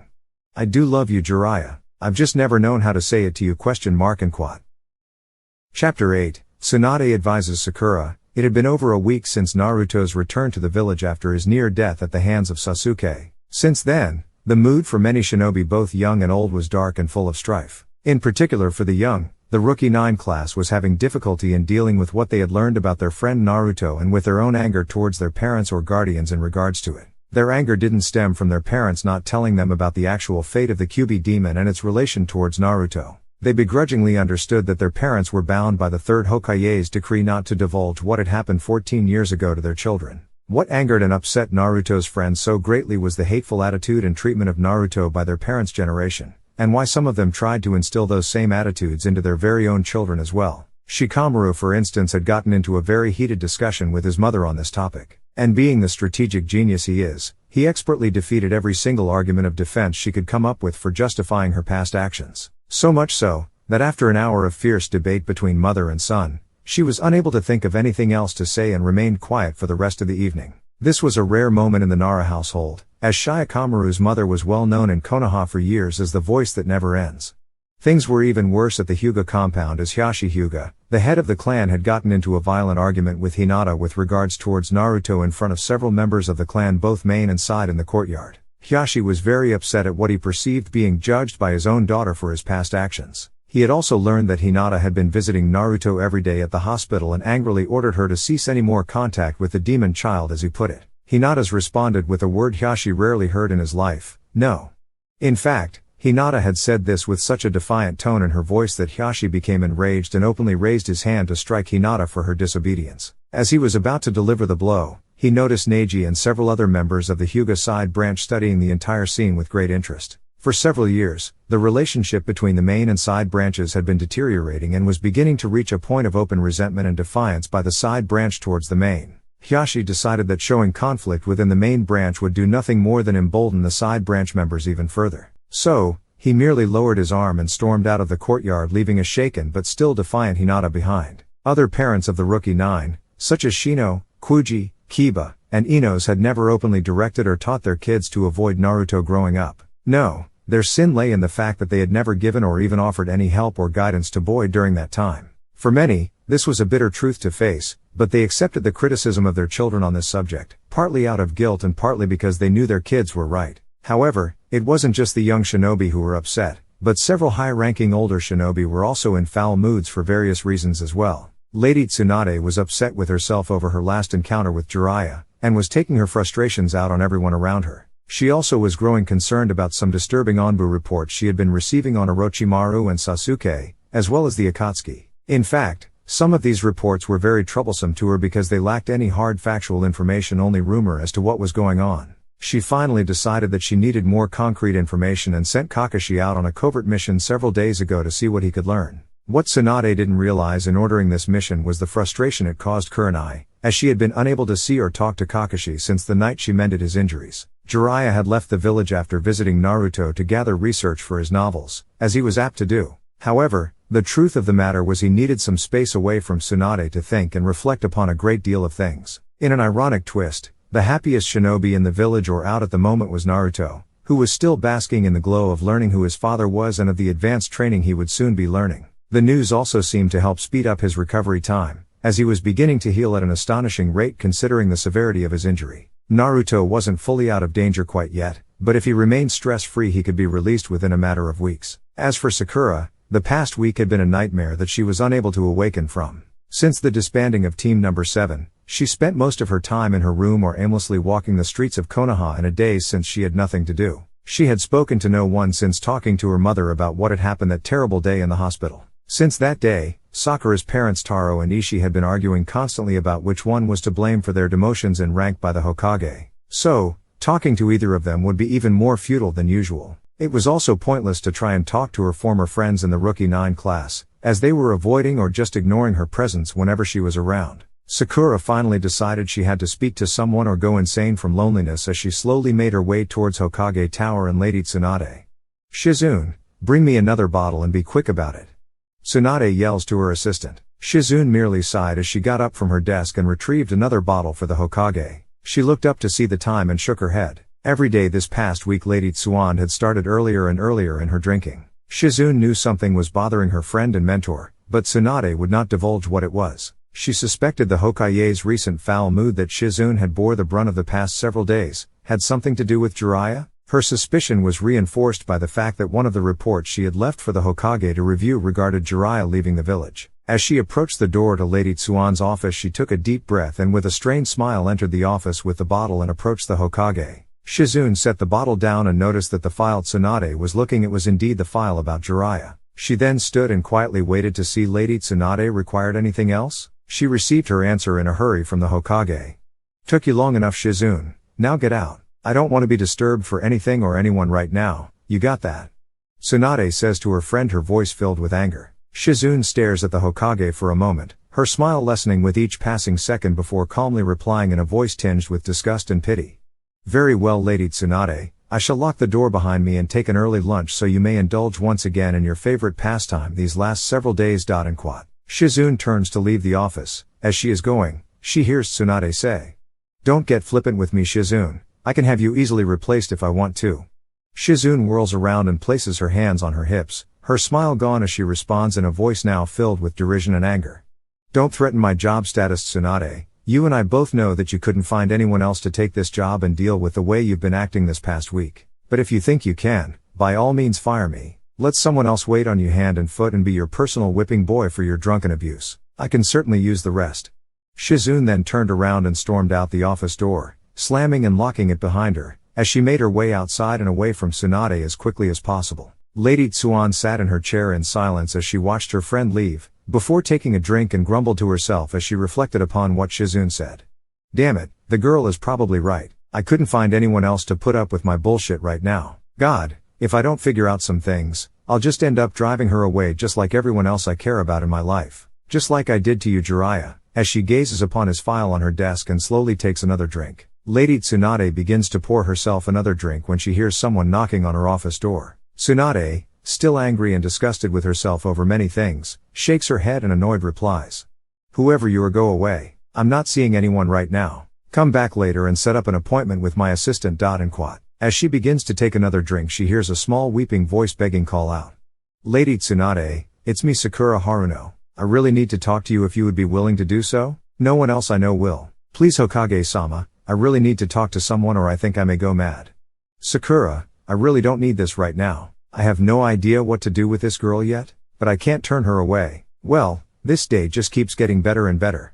Tsunade thought to herself as she got up and made her way towards the door to let the distraught Kunoichi in. As Tsunade unlocked her office door and let Sakura in, she couldn't help but notice that Sakura's face and walk reminded her of a defeated soldier walking off the battlefield. Her face bore the look of someone in complete and utter defeat in oneself. She watched as the young Kunoichi slowly sank into the chair in front of the Hokage's desk, with her head hanging low, and solemnly waited for Lady Tsunade to take her own seat and speak. Tsunade took her chair and after a minute to let the girl compose herself finally spoke. "All right, Sakura, what seems to be troubling you?" Sakura slowly lifted her head to look at the Hokage and in a choked voice replied, "Everything, Lady Tsunade. I don't know who or what I am anymore. I'm completely lost since my Sasuke-kun left, and with the ending of Team Number 7, I don't know what to do anymore. Normally, I would talk to my friends or Kakashi-sensei whenever I had a problem in the past and they would help me. But they all have abandoned me now and won't speak to me. I've tried looking for Kakashi-sensei to try and apologize and hopefully talk with him again, but I cannot find him anywhere. I feel so tired and alone anymore, Hokage-sama. I never realized before how important being on a shinobi team was until it was gone. Without it, I feel as though I have no purpose in life anymore. If that's the case, what is point of continuing to exist? I'm sorry, Lady Tsunade. I know you're a busy woman and I shouldn't be burdening you with this. But I needed someone to talk to and advise me, or I don't think I could stand living like this anymore. And with that, Sakura dropped her head again and began to quietly weep. Tsunade stared at Sakura and didn't say anything for several minutes as she tried to absorb what she had just heard from the young Kunoichi sitting across from her. She could tell that mentally Sakura was on a precipice, metaphorically speaking, and Tsunade's response would have a great deal of impact on which way this young girl fell. Inwardly, Tsunade hated situations like this. Her own view or grasp on life was tenuous for herself at times. Now here she is facing a young girl with eyes pleading towards her for some sort of answers or guidance before she loses it completely. Finally, after what seemed an eternity to Sakura, Lady Tsuan spoke. "First off, Sakura, you need not apologize for seeking my counsel. Part of a Hokage's duties is to always try and help the people of this village, even if it is nothing more than lending an ear to listen or giving advice when asked." Thank you, Hokage-sama. Sakura softly replies. "Secondly, Sakura, if I ever hear you refer to Sasuke as Sasuke-kun in my presence ever again, I will expel you from the academy and you can work the streets of Konoha for the rest of your life. I won't give a damn," Tsunade says with a vengeance. Sakura's eyes grew wide and her entire body stiffened upon hearing this. Her lips began to quiver as she sank a little lower into her chair in fear over the Hokage's last statement. "I know that was harsh thing to hear, Sakura, but prepare yourself. I have a few more things to say that you may consider harsh as well, but you need to hear them. Tsunade says to the girl, the intensity in her voice dropping down. Sakura slowly nodded her head in response and waited to hear what the Hokage was going to say next. Now, Sasuke didn't just leave, he consciously chose to betray the Leaf Village and everyone in it, including you, Sakura, and ally himself with a being of pure evil. He did this all for the solely selfish reason of gaining power to kill with. I know you think you love Sasuke, but he has no love for you or anyone else other than himself. You need to get your head wrapped around this fact, Sakura, because if you ever do see Sasuke again, run for your life. It won't be a joyous reunion for you. He will kill you without hesitation if you impede his maniacal desire for more power. I tell you this for your own sake, girl. Do not trust Sasuke in anything. Besides, even before Sasuke went psychotic, he never expressed to you any kind of feelings that one might even remotely consider as love. You have a crush on Sasuke, which is harmless as a little girl, but you're not a little girl anymore, Sakura. You need to start seeing things as they actually are in life and not as you wish them to be. Sasuke is gone both mentally and physically. He has demonstrated his capacity to kill without mercy or forethought. Quite simply, Sasuke is a traitor to everyone and everything the village hidden in the leaves stands for. You need to understand and accept this, Sakura, and move on with your life. And quote. But Lady Tsunade, I'm sure that Sasuke is being controlled by Orochimaru somehow. I know he would never do on his own the things that have been said about him. He's a good person. He's just going through a difficult time since his brother injured him a few months ago. It's not a crush I have either, Hokage-sama. I truly do love Sasuke with all my heart, and I know Sasuke cares about me. I just do. And quote. Sakura pleadingly says. God damn it, Sakura, listen to yourself. Even now you attempt to defend that bastard after everything he's done. What is wrong with you, girl? Have you not heard a single thing that I have said? Sasuke and his new friends almost managed to kill 4 of your friends, and Sasuke himself tried to murder Naruto, all for the sake of gaining the Mangekyo Sharingan to kill with. And he did all of this willingly, Sakura. My God, what is it going to take for you to see and accept the truth about him? It's this kind of fairy tale wishful thinking on your part about him that causes your friends to abandon, as you put it. Which they haven't, by the way. They're just upset with your insistent fangirl loyalty to that killer and traitor, as am I. In fact, it absolutely galls me that you can sit there and attempt to defend the things he's done. He tried to kill Naruto. Doesn't that mean anything to you? Sakura couldn't say anything as she hung her head in shame and began to openly weep before stammering out a weak "I'm sorry." And quote. Tsunade stares at her for a moment before saying in a stern voice. Stop your crying, Sakura. Tears are not going to solve any of your problems. You need to grow up and face your difficulties as a shinobi. You have a great many things to think about and some hard decisions to make about your life, Sakura. And you're the only one who can make these choices in regards to your future. You're at a crossroad, my dear, and which road you take only you can decide. Sakura merely nodded her head and, wiping her tears away, quietly said, I understand, Lady Tsunade.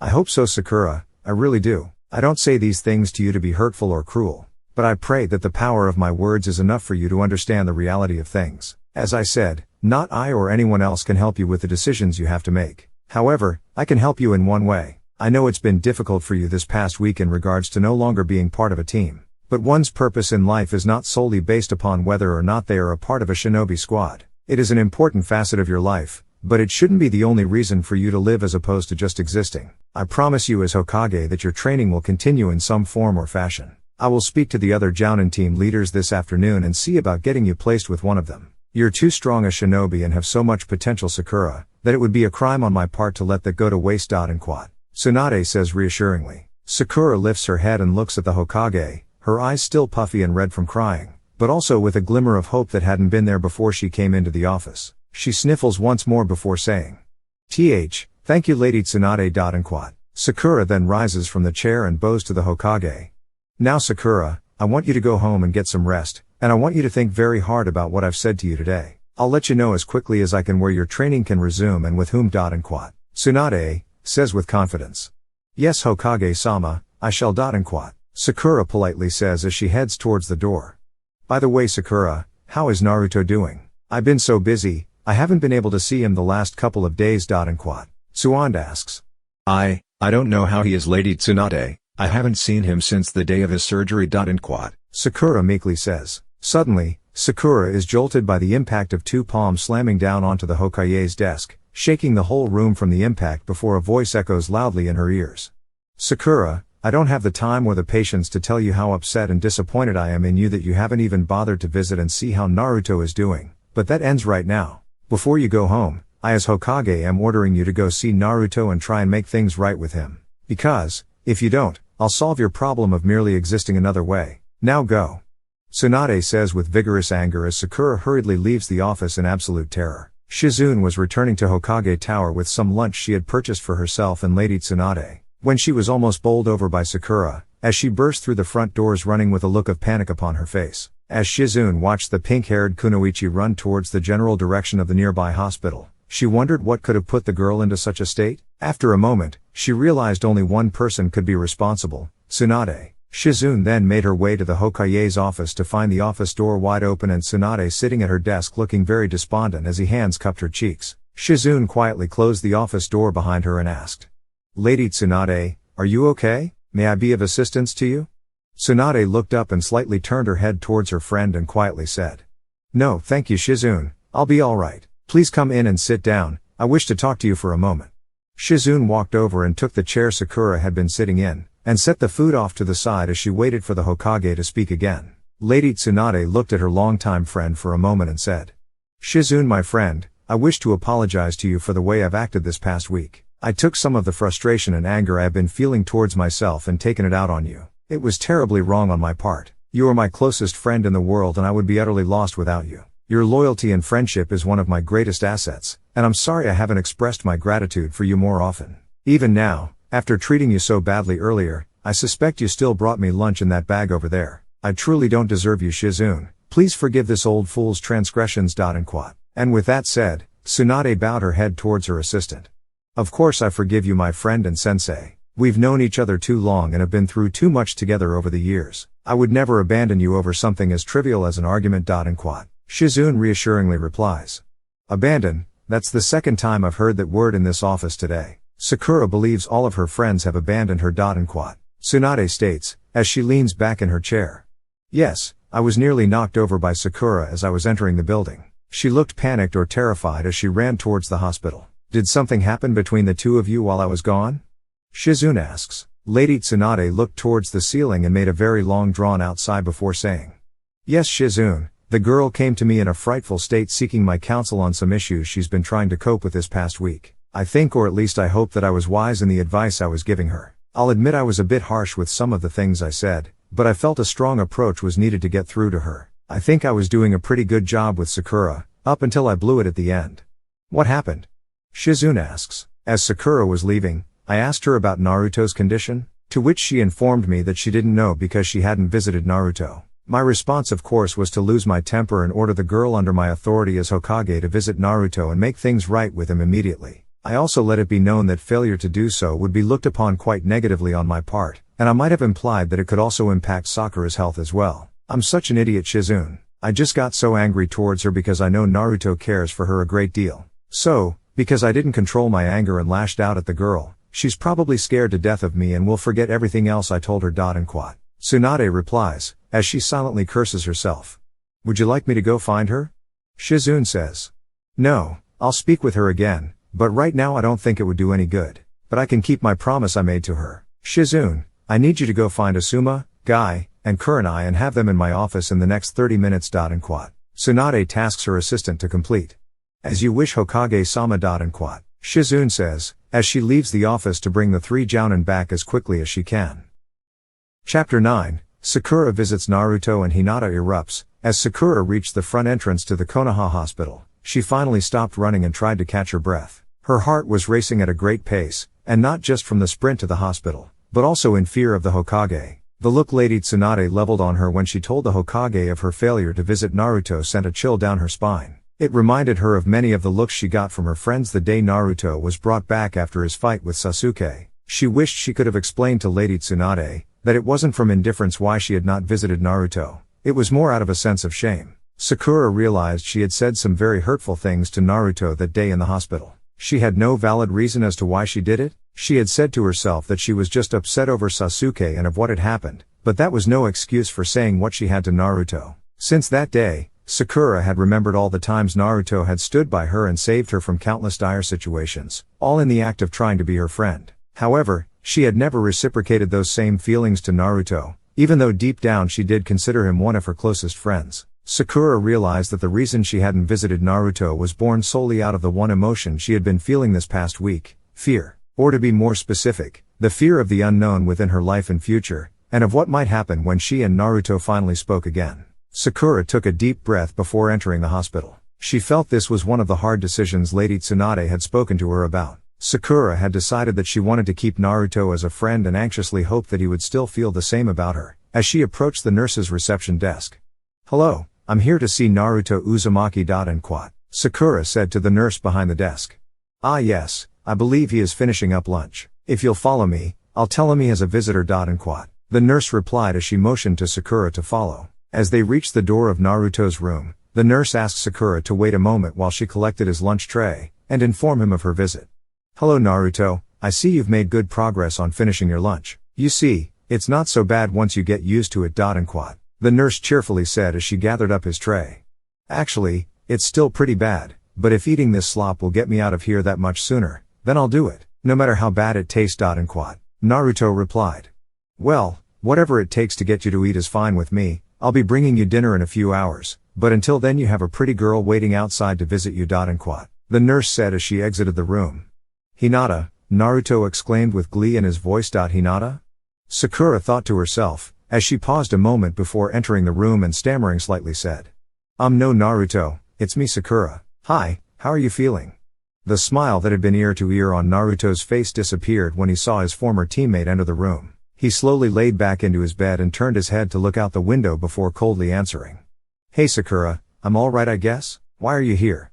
Sakura had seen Naruto's smile disappear when she entered the room, and when she heard the tone of his reply, she suddenly felt sick to herself. Naruto always had a smile for her in the past, and his voice was always one of warmth and friendliness. Now the smile and happy voice she had always secretly enjoyed from him was gone. The fact that Naruto wouldn't even look at her as he spoke was like a kunai to her heart. Sakura masked her pain as best she could and answered. "I'm here to see you Naruto, I'm glad you're okay." Naruto continued to stare out the window and didn't respond to Sakura. After several minutes of silence, Sakura nervously asked. "You are okay aren't you Naruto?" Naruto finally turned his head from the window and looked directly at his ex-teammate before saying. "No Sakura, I'm not okay, but I am getting better. Not that I believe you actually care." "Of course I care Naruto, I wouldn't be here if I didn't care about you. Sakura replies in a voice that is beginning to quiver with anxiety. "Don't lie to me Sakura. If you cared it wouldn't have taken you over a week to visit me. I guess I'm supposed to feel grateful that you finally did, is that right? I seem to remember hearing when your precious Sasuke-kun was brought in after his fight with Itachi, that you practically stayed by his side day and night. But then he is the magnificent Sasuke Uchiha and not some how did you put it last week, an idiot who can't do anything right. Well Sakura, you've done your duty, your conscience is clear. You made your pity visit to your former dobe of a teammate. You can go home now and continue planning out your fantasy life with Sasuke, just like you always do. Actually, you should feel pretty happy. Since team number 7 is gone, you won't ever have to deal with me anymore after this caring visit. Naruto sarcastically replies as his anger is beginning to rise within him. "Naruto, I'm sorry about what I said to you and I meant to visit you sooner. I've just been upset over Sasuke. Sakura meekly says in a remorseful tone. Same typical Sakura, always with the one-track mind and always about Sasuke. Everything and everyone be damned, especially me. Is that what you're saying?" Naruto sharply replies, the tone in his voice rising in intensity. "No Naruto, I'm truly sorry about what happened, especially to you. I was just confused that day in the hospital because I didn't know what was going on. So I lashed out at you, but I didn't mean any of it I swear." Sakura pleadingly says. "Yeah right, you're sorry. The only thing you're sorry about is that it's not Sasuke here with you right now instead of me. And don't tell me you didn't mean any of those things you said, it's not like I haven't heard them before from you." Naruto responds angrily. "Please Naruto. Sakura says, as tears are beginning to well up in her eyes. "Please what Sakura? Are you still confused? You still don't know what happened? Fine, go ahead ask me a question about what happened out there. I'll be happy to tell you what that bastard Uchiha and his new friends tried to do. Although knowing you won't believe any of it. You just want to know so you can begin to make up excuses for him just like you always do." Naruto replies even more angrily, as his blood seems to be boiling, and unbeknownst to him his recently mended wound is beginning to softly glow red underneath his hospital robe. Naruto, I don't want to do this. "You're getting upset, please Naruto stop this. Sakura says almost begging in her tone. "No Sakura, I know you're just dying to hear about your beloved Sasuke-kun. Go ahead ask me something, I want to hear it right now." Naruto says as his voice is beginning to rise in decibels, and his wound is glowing even more pronounced than before, as he repeated. "Now Sakura, right now." Sakura didn't know what to do. Naruto's voice had taken on an angry and menacing tone the past few minutes, and it was beginning to scare her a little bit. She was so suddenly taken aback when Naruto shouted for a response again. She blurted out the first thing that came to her mind. Was Sasuke being controlled by Orochimaru when you attacked him, Naruto? Naruto's body became rigid with shock or anger when he heard this. He blankly stared at Sakura, as his face showed no reaction to her query. However, internally Naruto's body that had been building up in stress and anger seemed to kick into overdrive upon hearing this. After a moment, Naruto began to shake with rage and his wound was beginning to not only to glow red, but also to slowly leak red chakra. Finally, in a stammering voice filling with rage, Naruto said, "Wah, was Sasuke being controlled by Orochimaru when I attacked him? When I attacked him, that's what you think I did. I went out and attacked Sasuke, you're unbelievable Sakura, you know that. My mission along with the others was to retrieve Sasuke, not attack him. But that didn't stop your boyfriend and his new buddies from attacking us. No Sakura, that snake bastard wasn't controlling Sasuke. Sasuke was more than happy to try and kill me and the others all of his own free will. And he did all of this for the sake of gaining more power. He doesn't give a damn about honor, loyalty, or even friendship. In fact, as I stupidly let Sasuke plunge his hand into my chest, I came to the realization that Sasuke only cares about one thing, Sasuke. And in case you still haven't figured it out yet, Sakura, he doesn't care about you either. Please Naruto, don't say that. It can't be true?" Sakura woefully wails as tears begin to roll down her cheeks. Watching Sakura cry was the last straw for Naruto. He bolts up in bed and begins to shout at Sakura, as his wound is leaking chakra at an even faster rate. "That's real nice Sakura, no tears for me, no tears for your friends that almost died. But mention that your traitor team of a boyfriend doesn't give a damn about you and look at the waterworks flow. You're so pathetic Sakura, it makes me sick. You wanna know something Sakura, as I laid there in the valley of the end bleeding to death, I actually believed that you would feel bad about my death even though I wasn't able to bring Sasuke back to you like I promised. Now I realize, you wouldn't have cared if I had died trying to keep that promise, if it meant your precious Sasuke-kun was alive and well. God, I'm such an idiot for believing that you ever gave a damn about me. That's not true Naruto, I care about you a lot, it's just different with Sasuke. You and I are friends, why would you say such hurtful things?" Sakura asked through her tears. Friends?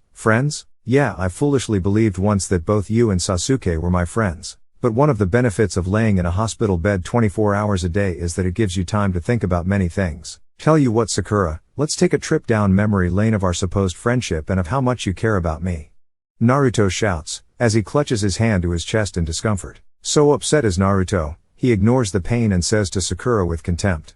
"First off, how many times growing up and on team number 7 did you verbally abuse me every time I tried to be friends with you? And if you weren't satisfied with insulting me, how many punches to the head did you deliver to me during that time? Yeah, that's real friendly, you really care about me. Let's think back to our team's first mission together in the country of the wave, protecting Tsunade the bridge builder. Right after Sasuke and I battled Haku, did you ever check or even ask how I was? No. All you could do was run by me to check on Sasuke. You didn't give a crap that I was all torn up and bleeding from the fight. All you cared about was his condition. Oh yeah, how about all the times I saved your life like when Gaara was crushing you with the Shukaku Sand Demon? Tell me my good friend Sakura, who was the first and only person you thanked for saving you, even though he didn't do a damn thing. Would you like me to cite more examples of your friendship and of how you care so much about me Sakura? I can give you dozens of more if you like, but why don't I give you a more recent one? How about when Master Jiraiya and I brought Lady Tsunade back and she healed Sasuke? Did you show me any kindness or even gratitude for doing that, even though I almost died on that mission as well?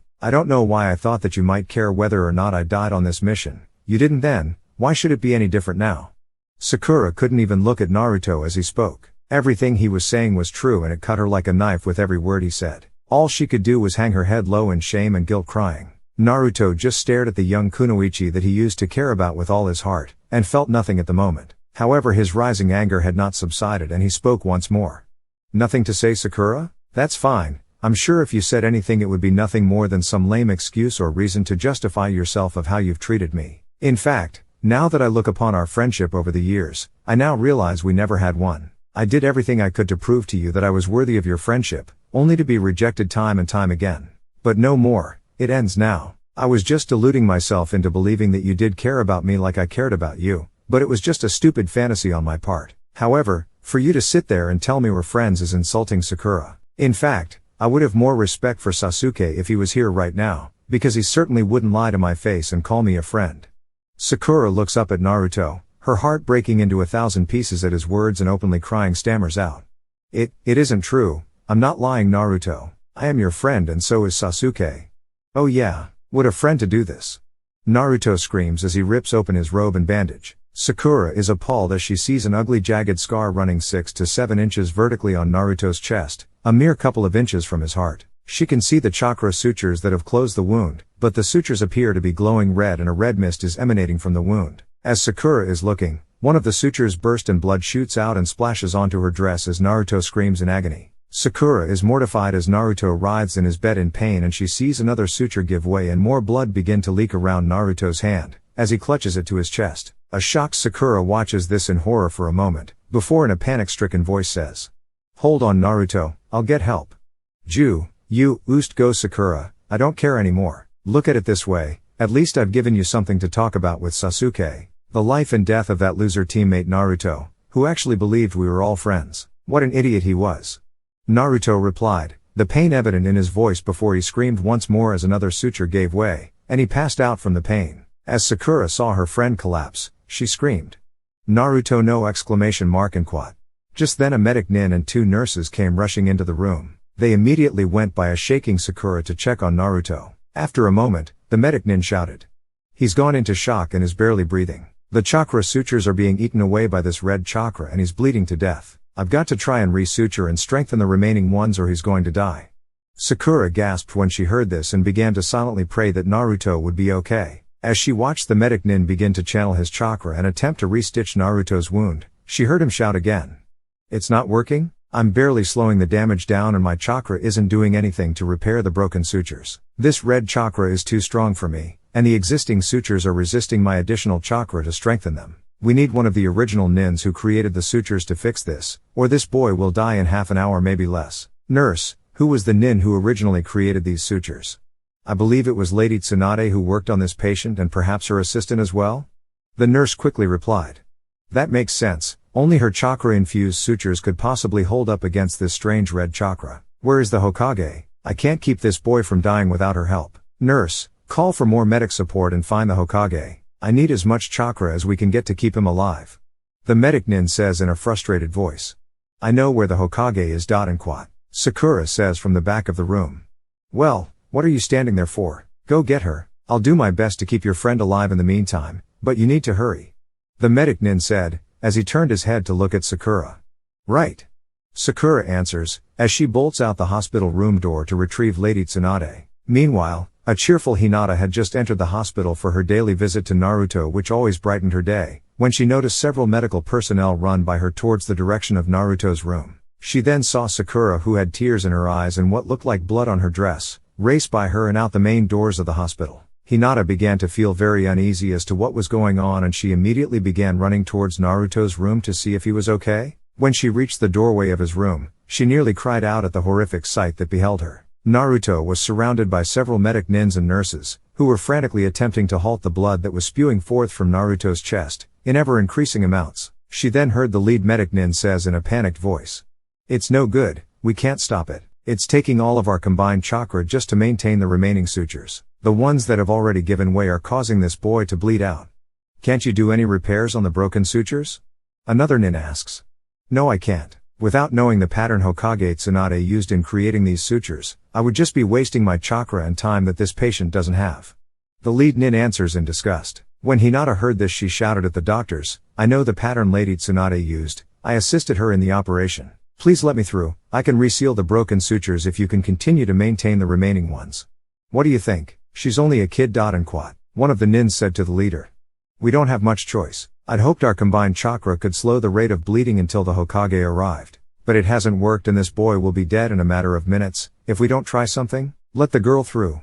The lead nin says, as Hinata rushes over to Naruto. Hinata showed no noticeable emotion as she began to channel her chakra into a ruptured suture to repair it. The pain she felt inside at seeing Naruto like this again was almost too much to bear. However, she knew that if she didn't keep it together, Naruto would die and she simply refused to let that happen. As she began to pour more of her chakra into the broken sutures to repair each one, the lead nin who was helping her noticed the increased chakra flow from the young girl and said, Please be careful, miss, you are depleting a great deal of your own chakra in making these repairs.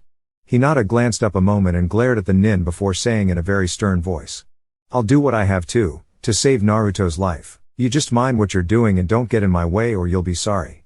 The lead nin was about to reply, when something in the tone of the girl's voice and the look on her face told him she was deadly serious in what she said. However, after a few minutes, he noticed that this young girl had managed to resuture the majority of the broken ones and the bleeding was lessening with each repair she made. After a moment, Hinata was working on the last broken suture and when she had finished, the remaining red chakra had dissipated from the wound. In fact, after the suture was tightened, the wound seemingly began to seal itself, to the shock and awe of the nins watching. They didn't know that once again the power of the Kyuubi was in effect to help heal Naruto. The lead nin checked on Naruto's vitals and to his amazement found they had virtually returned to normal, though he was still unconscious from the ordeal. He then turned to look at the young kunoichi who had saved this boy's life, and found her shaking as she stared at the blood on her hands. Out of concern, he placed his hand on her shoulder and said, "Are you all right, miss? Perhaps you should lie down, you used up a lot of your chakra."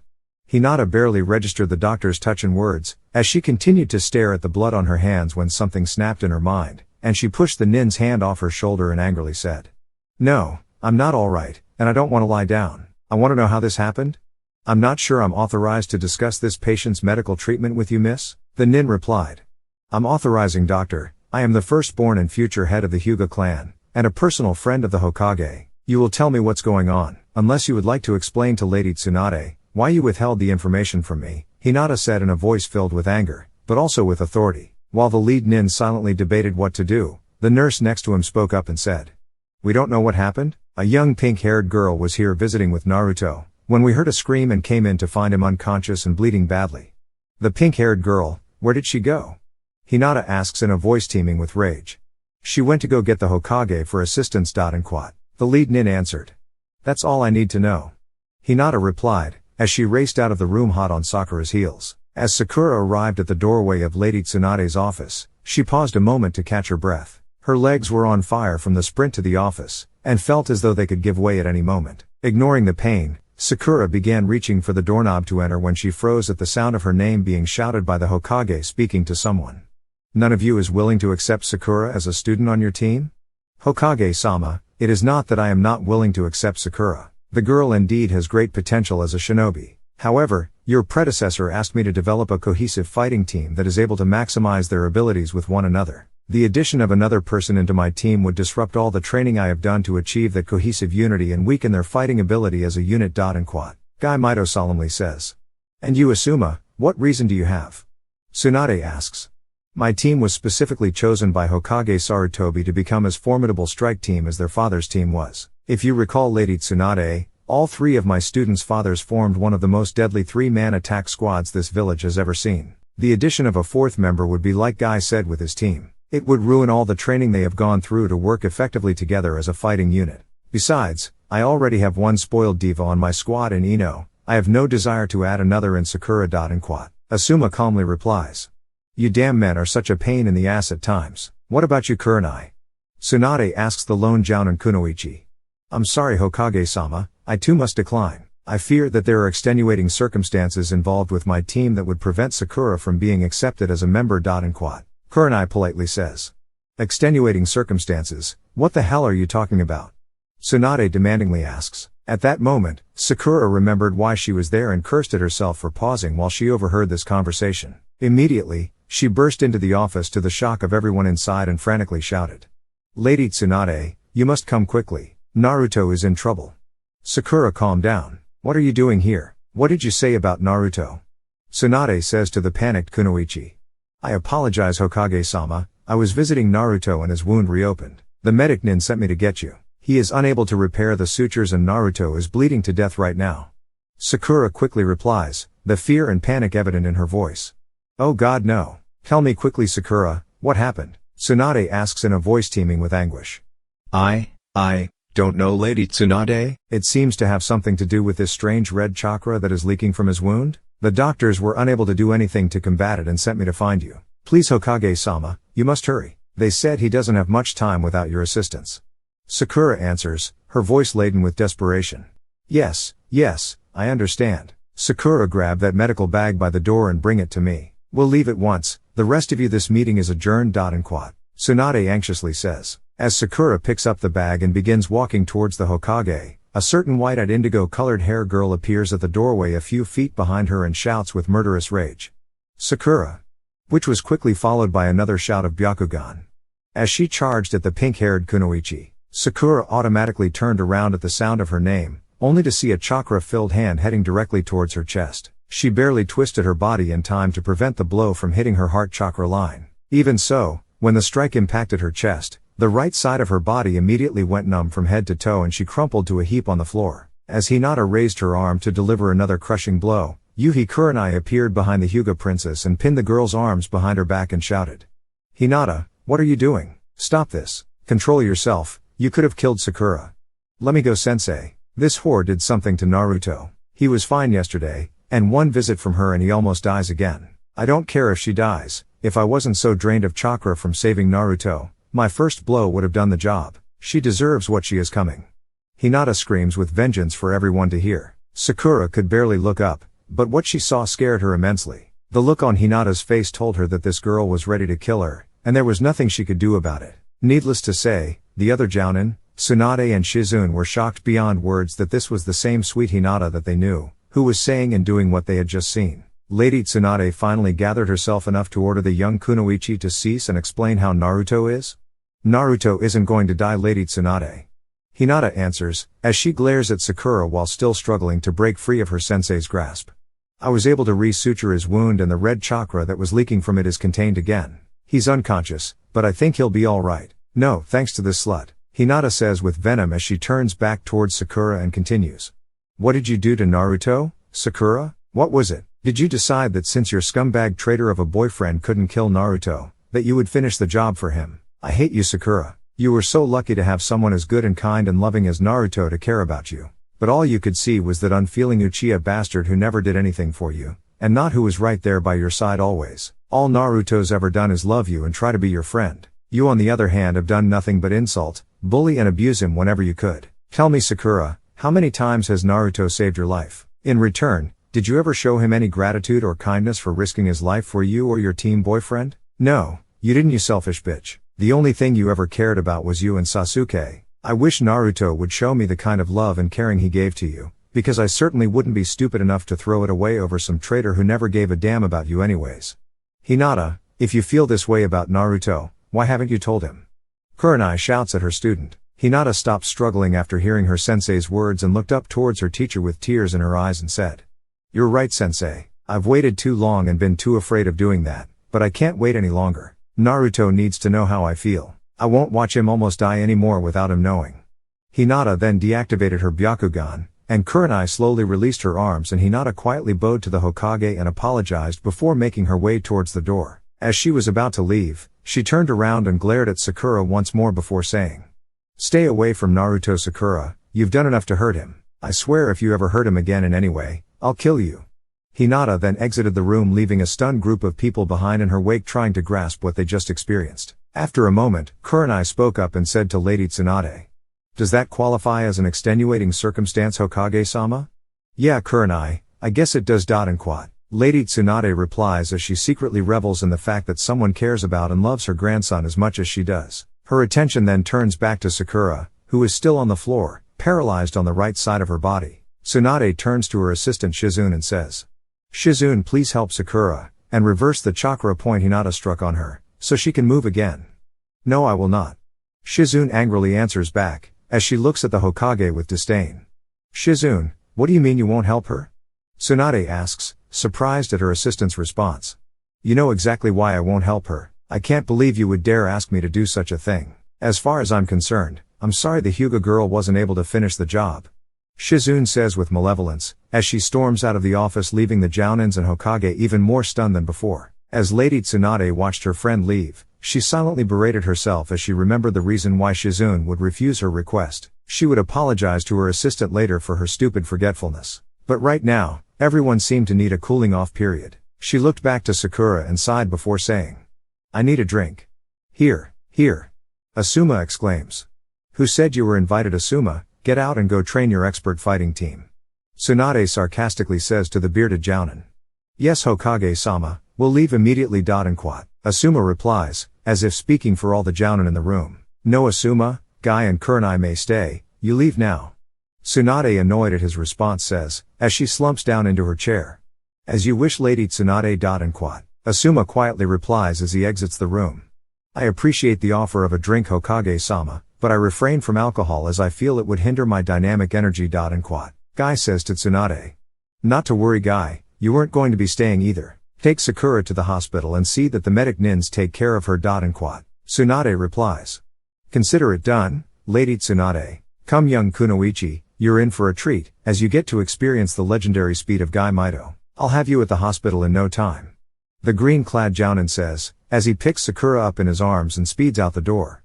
Sit down, Kurenai, while I get us something to drink. I don't feel like drinking alone, and quite honestly you didn't annoy me nearly as much as your fellow Jounin did. And quat. Lady Tsunade says to the Genjutsu master. Thank you, Hokage-sama, I am honored. And quat. Kurenai replies as she watches the Hokage leave to retrieve the refreshments. Meanwhile, back at the hospital, Naruto has awakened to learn from his doctor what happened. After the medic nin spoke to him, 3 visitors came knocking on the door as all of team number 10 has come to see their friend. They were taking advantage of the absence of their sensei to take the afternoon off and visit Naruto. Shikamaru, Ino, and Kuji knew something was amiss as they saw some nurses cleaning up the remnants of some bloody bandages from around Naruto's bed. They all looked at one another nervously before Ino asked. Are you okay, Naruto? Did something happen? Yeah, I'm alright. I got a visit from Sakura and I kind of lost it when she asked if Orochimaru was controlling Sasuke, when we attacked him. Or I should say when I attacked him. And quat. Naruto solemnly replies. That ungrateful bitch. Shikamaru angrily says. Don't let it get to you, Shikamaru, or you either, Naruto. Below bored brow isn't worth the effort, you guys. And quat. Ino says to both of them. So what happened, Naruto? What's with all the bandages and blood? Kuji asks. According to the doc, my wound reopened and they were having a hard time stopping the bleeding. He said they finally did with the help of this young Hyuga girl who restitched the wound by using a lot of chakra. It had to be Hinata. I can't understand why she would risk her life doing such a thing when I told her not to. You still can't figure it out, Naruto? God, you're dense. Ino says with frustration. At that moment, Hinata arrived at the doorway of Naruto's room. She saw Naruto was awake and immediately began walking towards him with a determined look in her eyes. Naruto saw her coming towards him and said. Hey Hinata, what do you think you were doing? Risking your life for me again? I thought I told you never to do that again. Hinata for her part reached the side of the bed and silently stared at Naruto, not hearing anything that he was saying. As Naruto droned on attempting to scold Hinata, she suddenly grabbed both sides of his face and pulling his head towards hers, kissed him fiercely, much to the shock of everyone in the room including Naruto himself. After a moment, she broke off the kiss and while Naruto was gasping for air, she turned to her friends in the room and said. I apologize to all of you, but if you could please leave, I need to talk to Naruto in private. The team number 10 members just looked at one another and at the Hyuga princess unsure of what to do, before she followed up her request with a resounding. Now.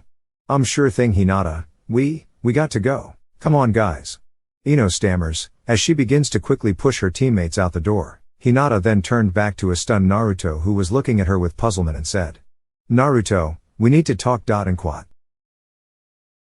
Well, this is the end to the first part of this extremely long series. I hope y'all are excited as I am for this series, but like always this is Amaterasu, signing out for today. I hope all of you have a wonderful day/night, bye.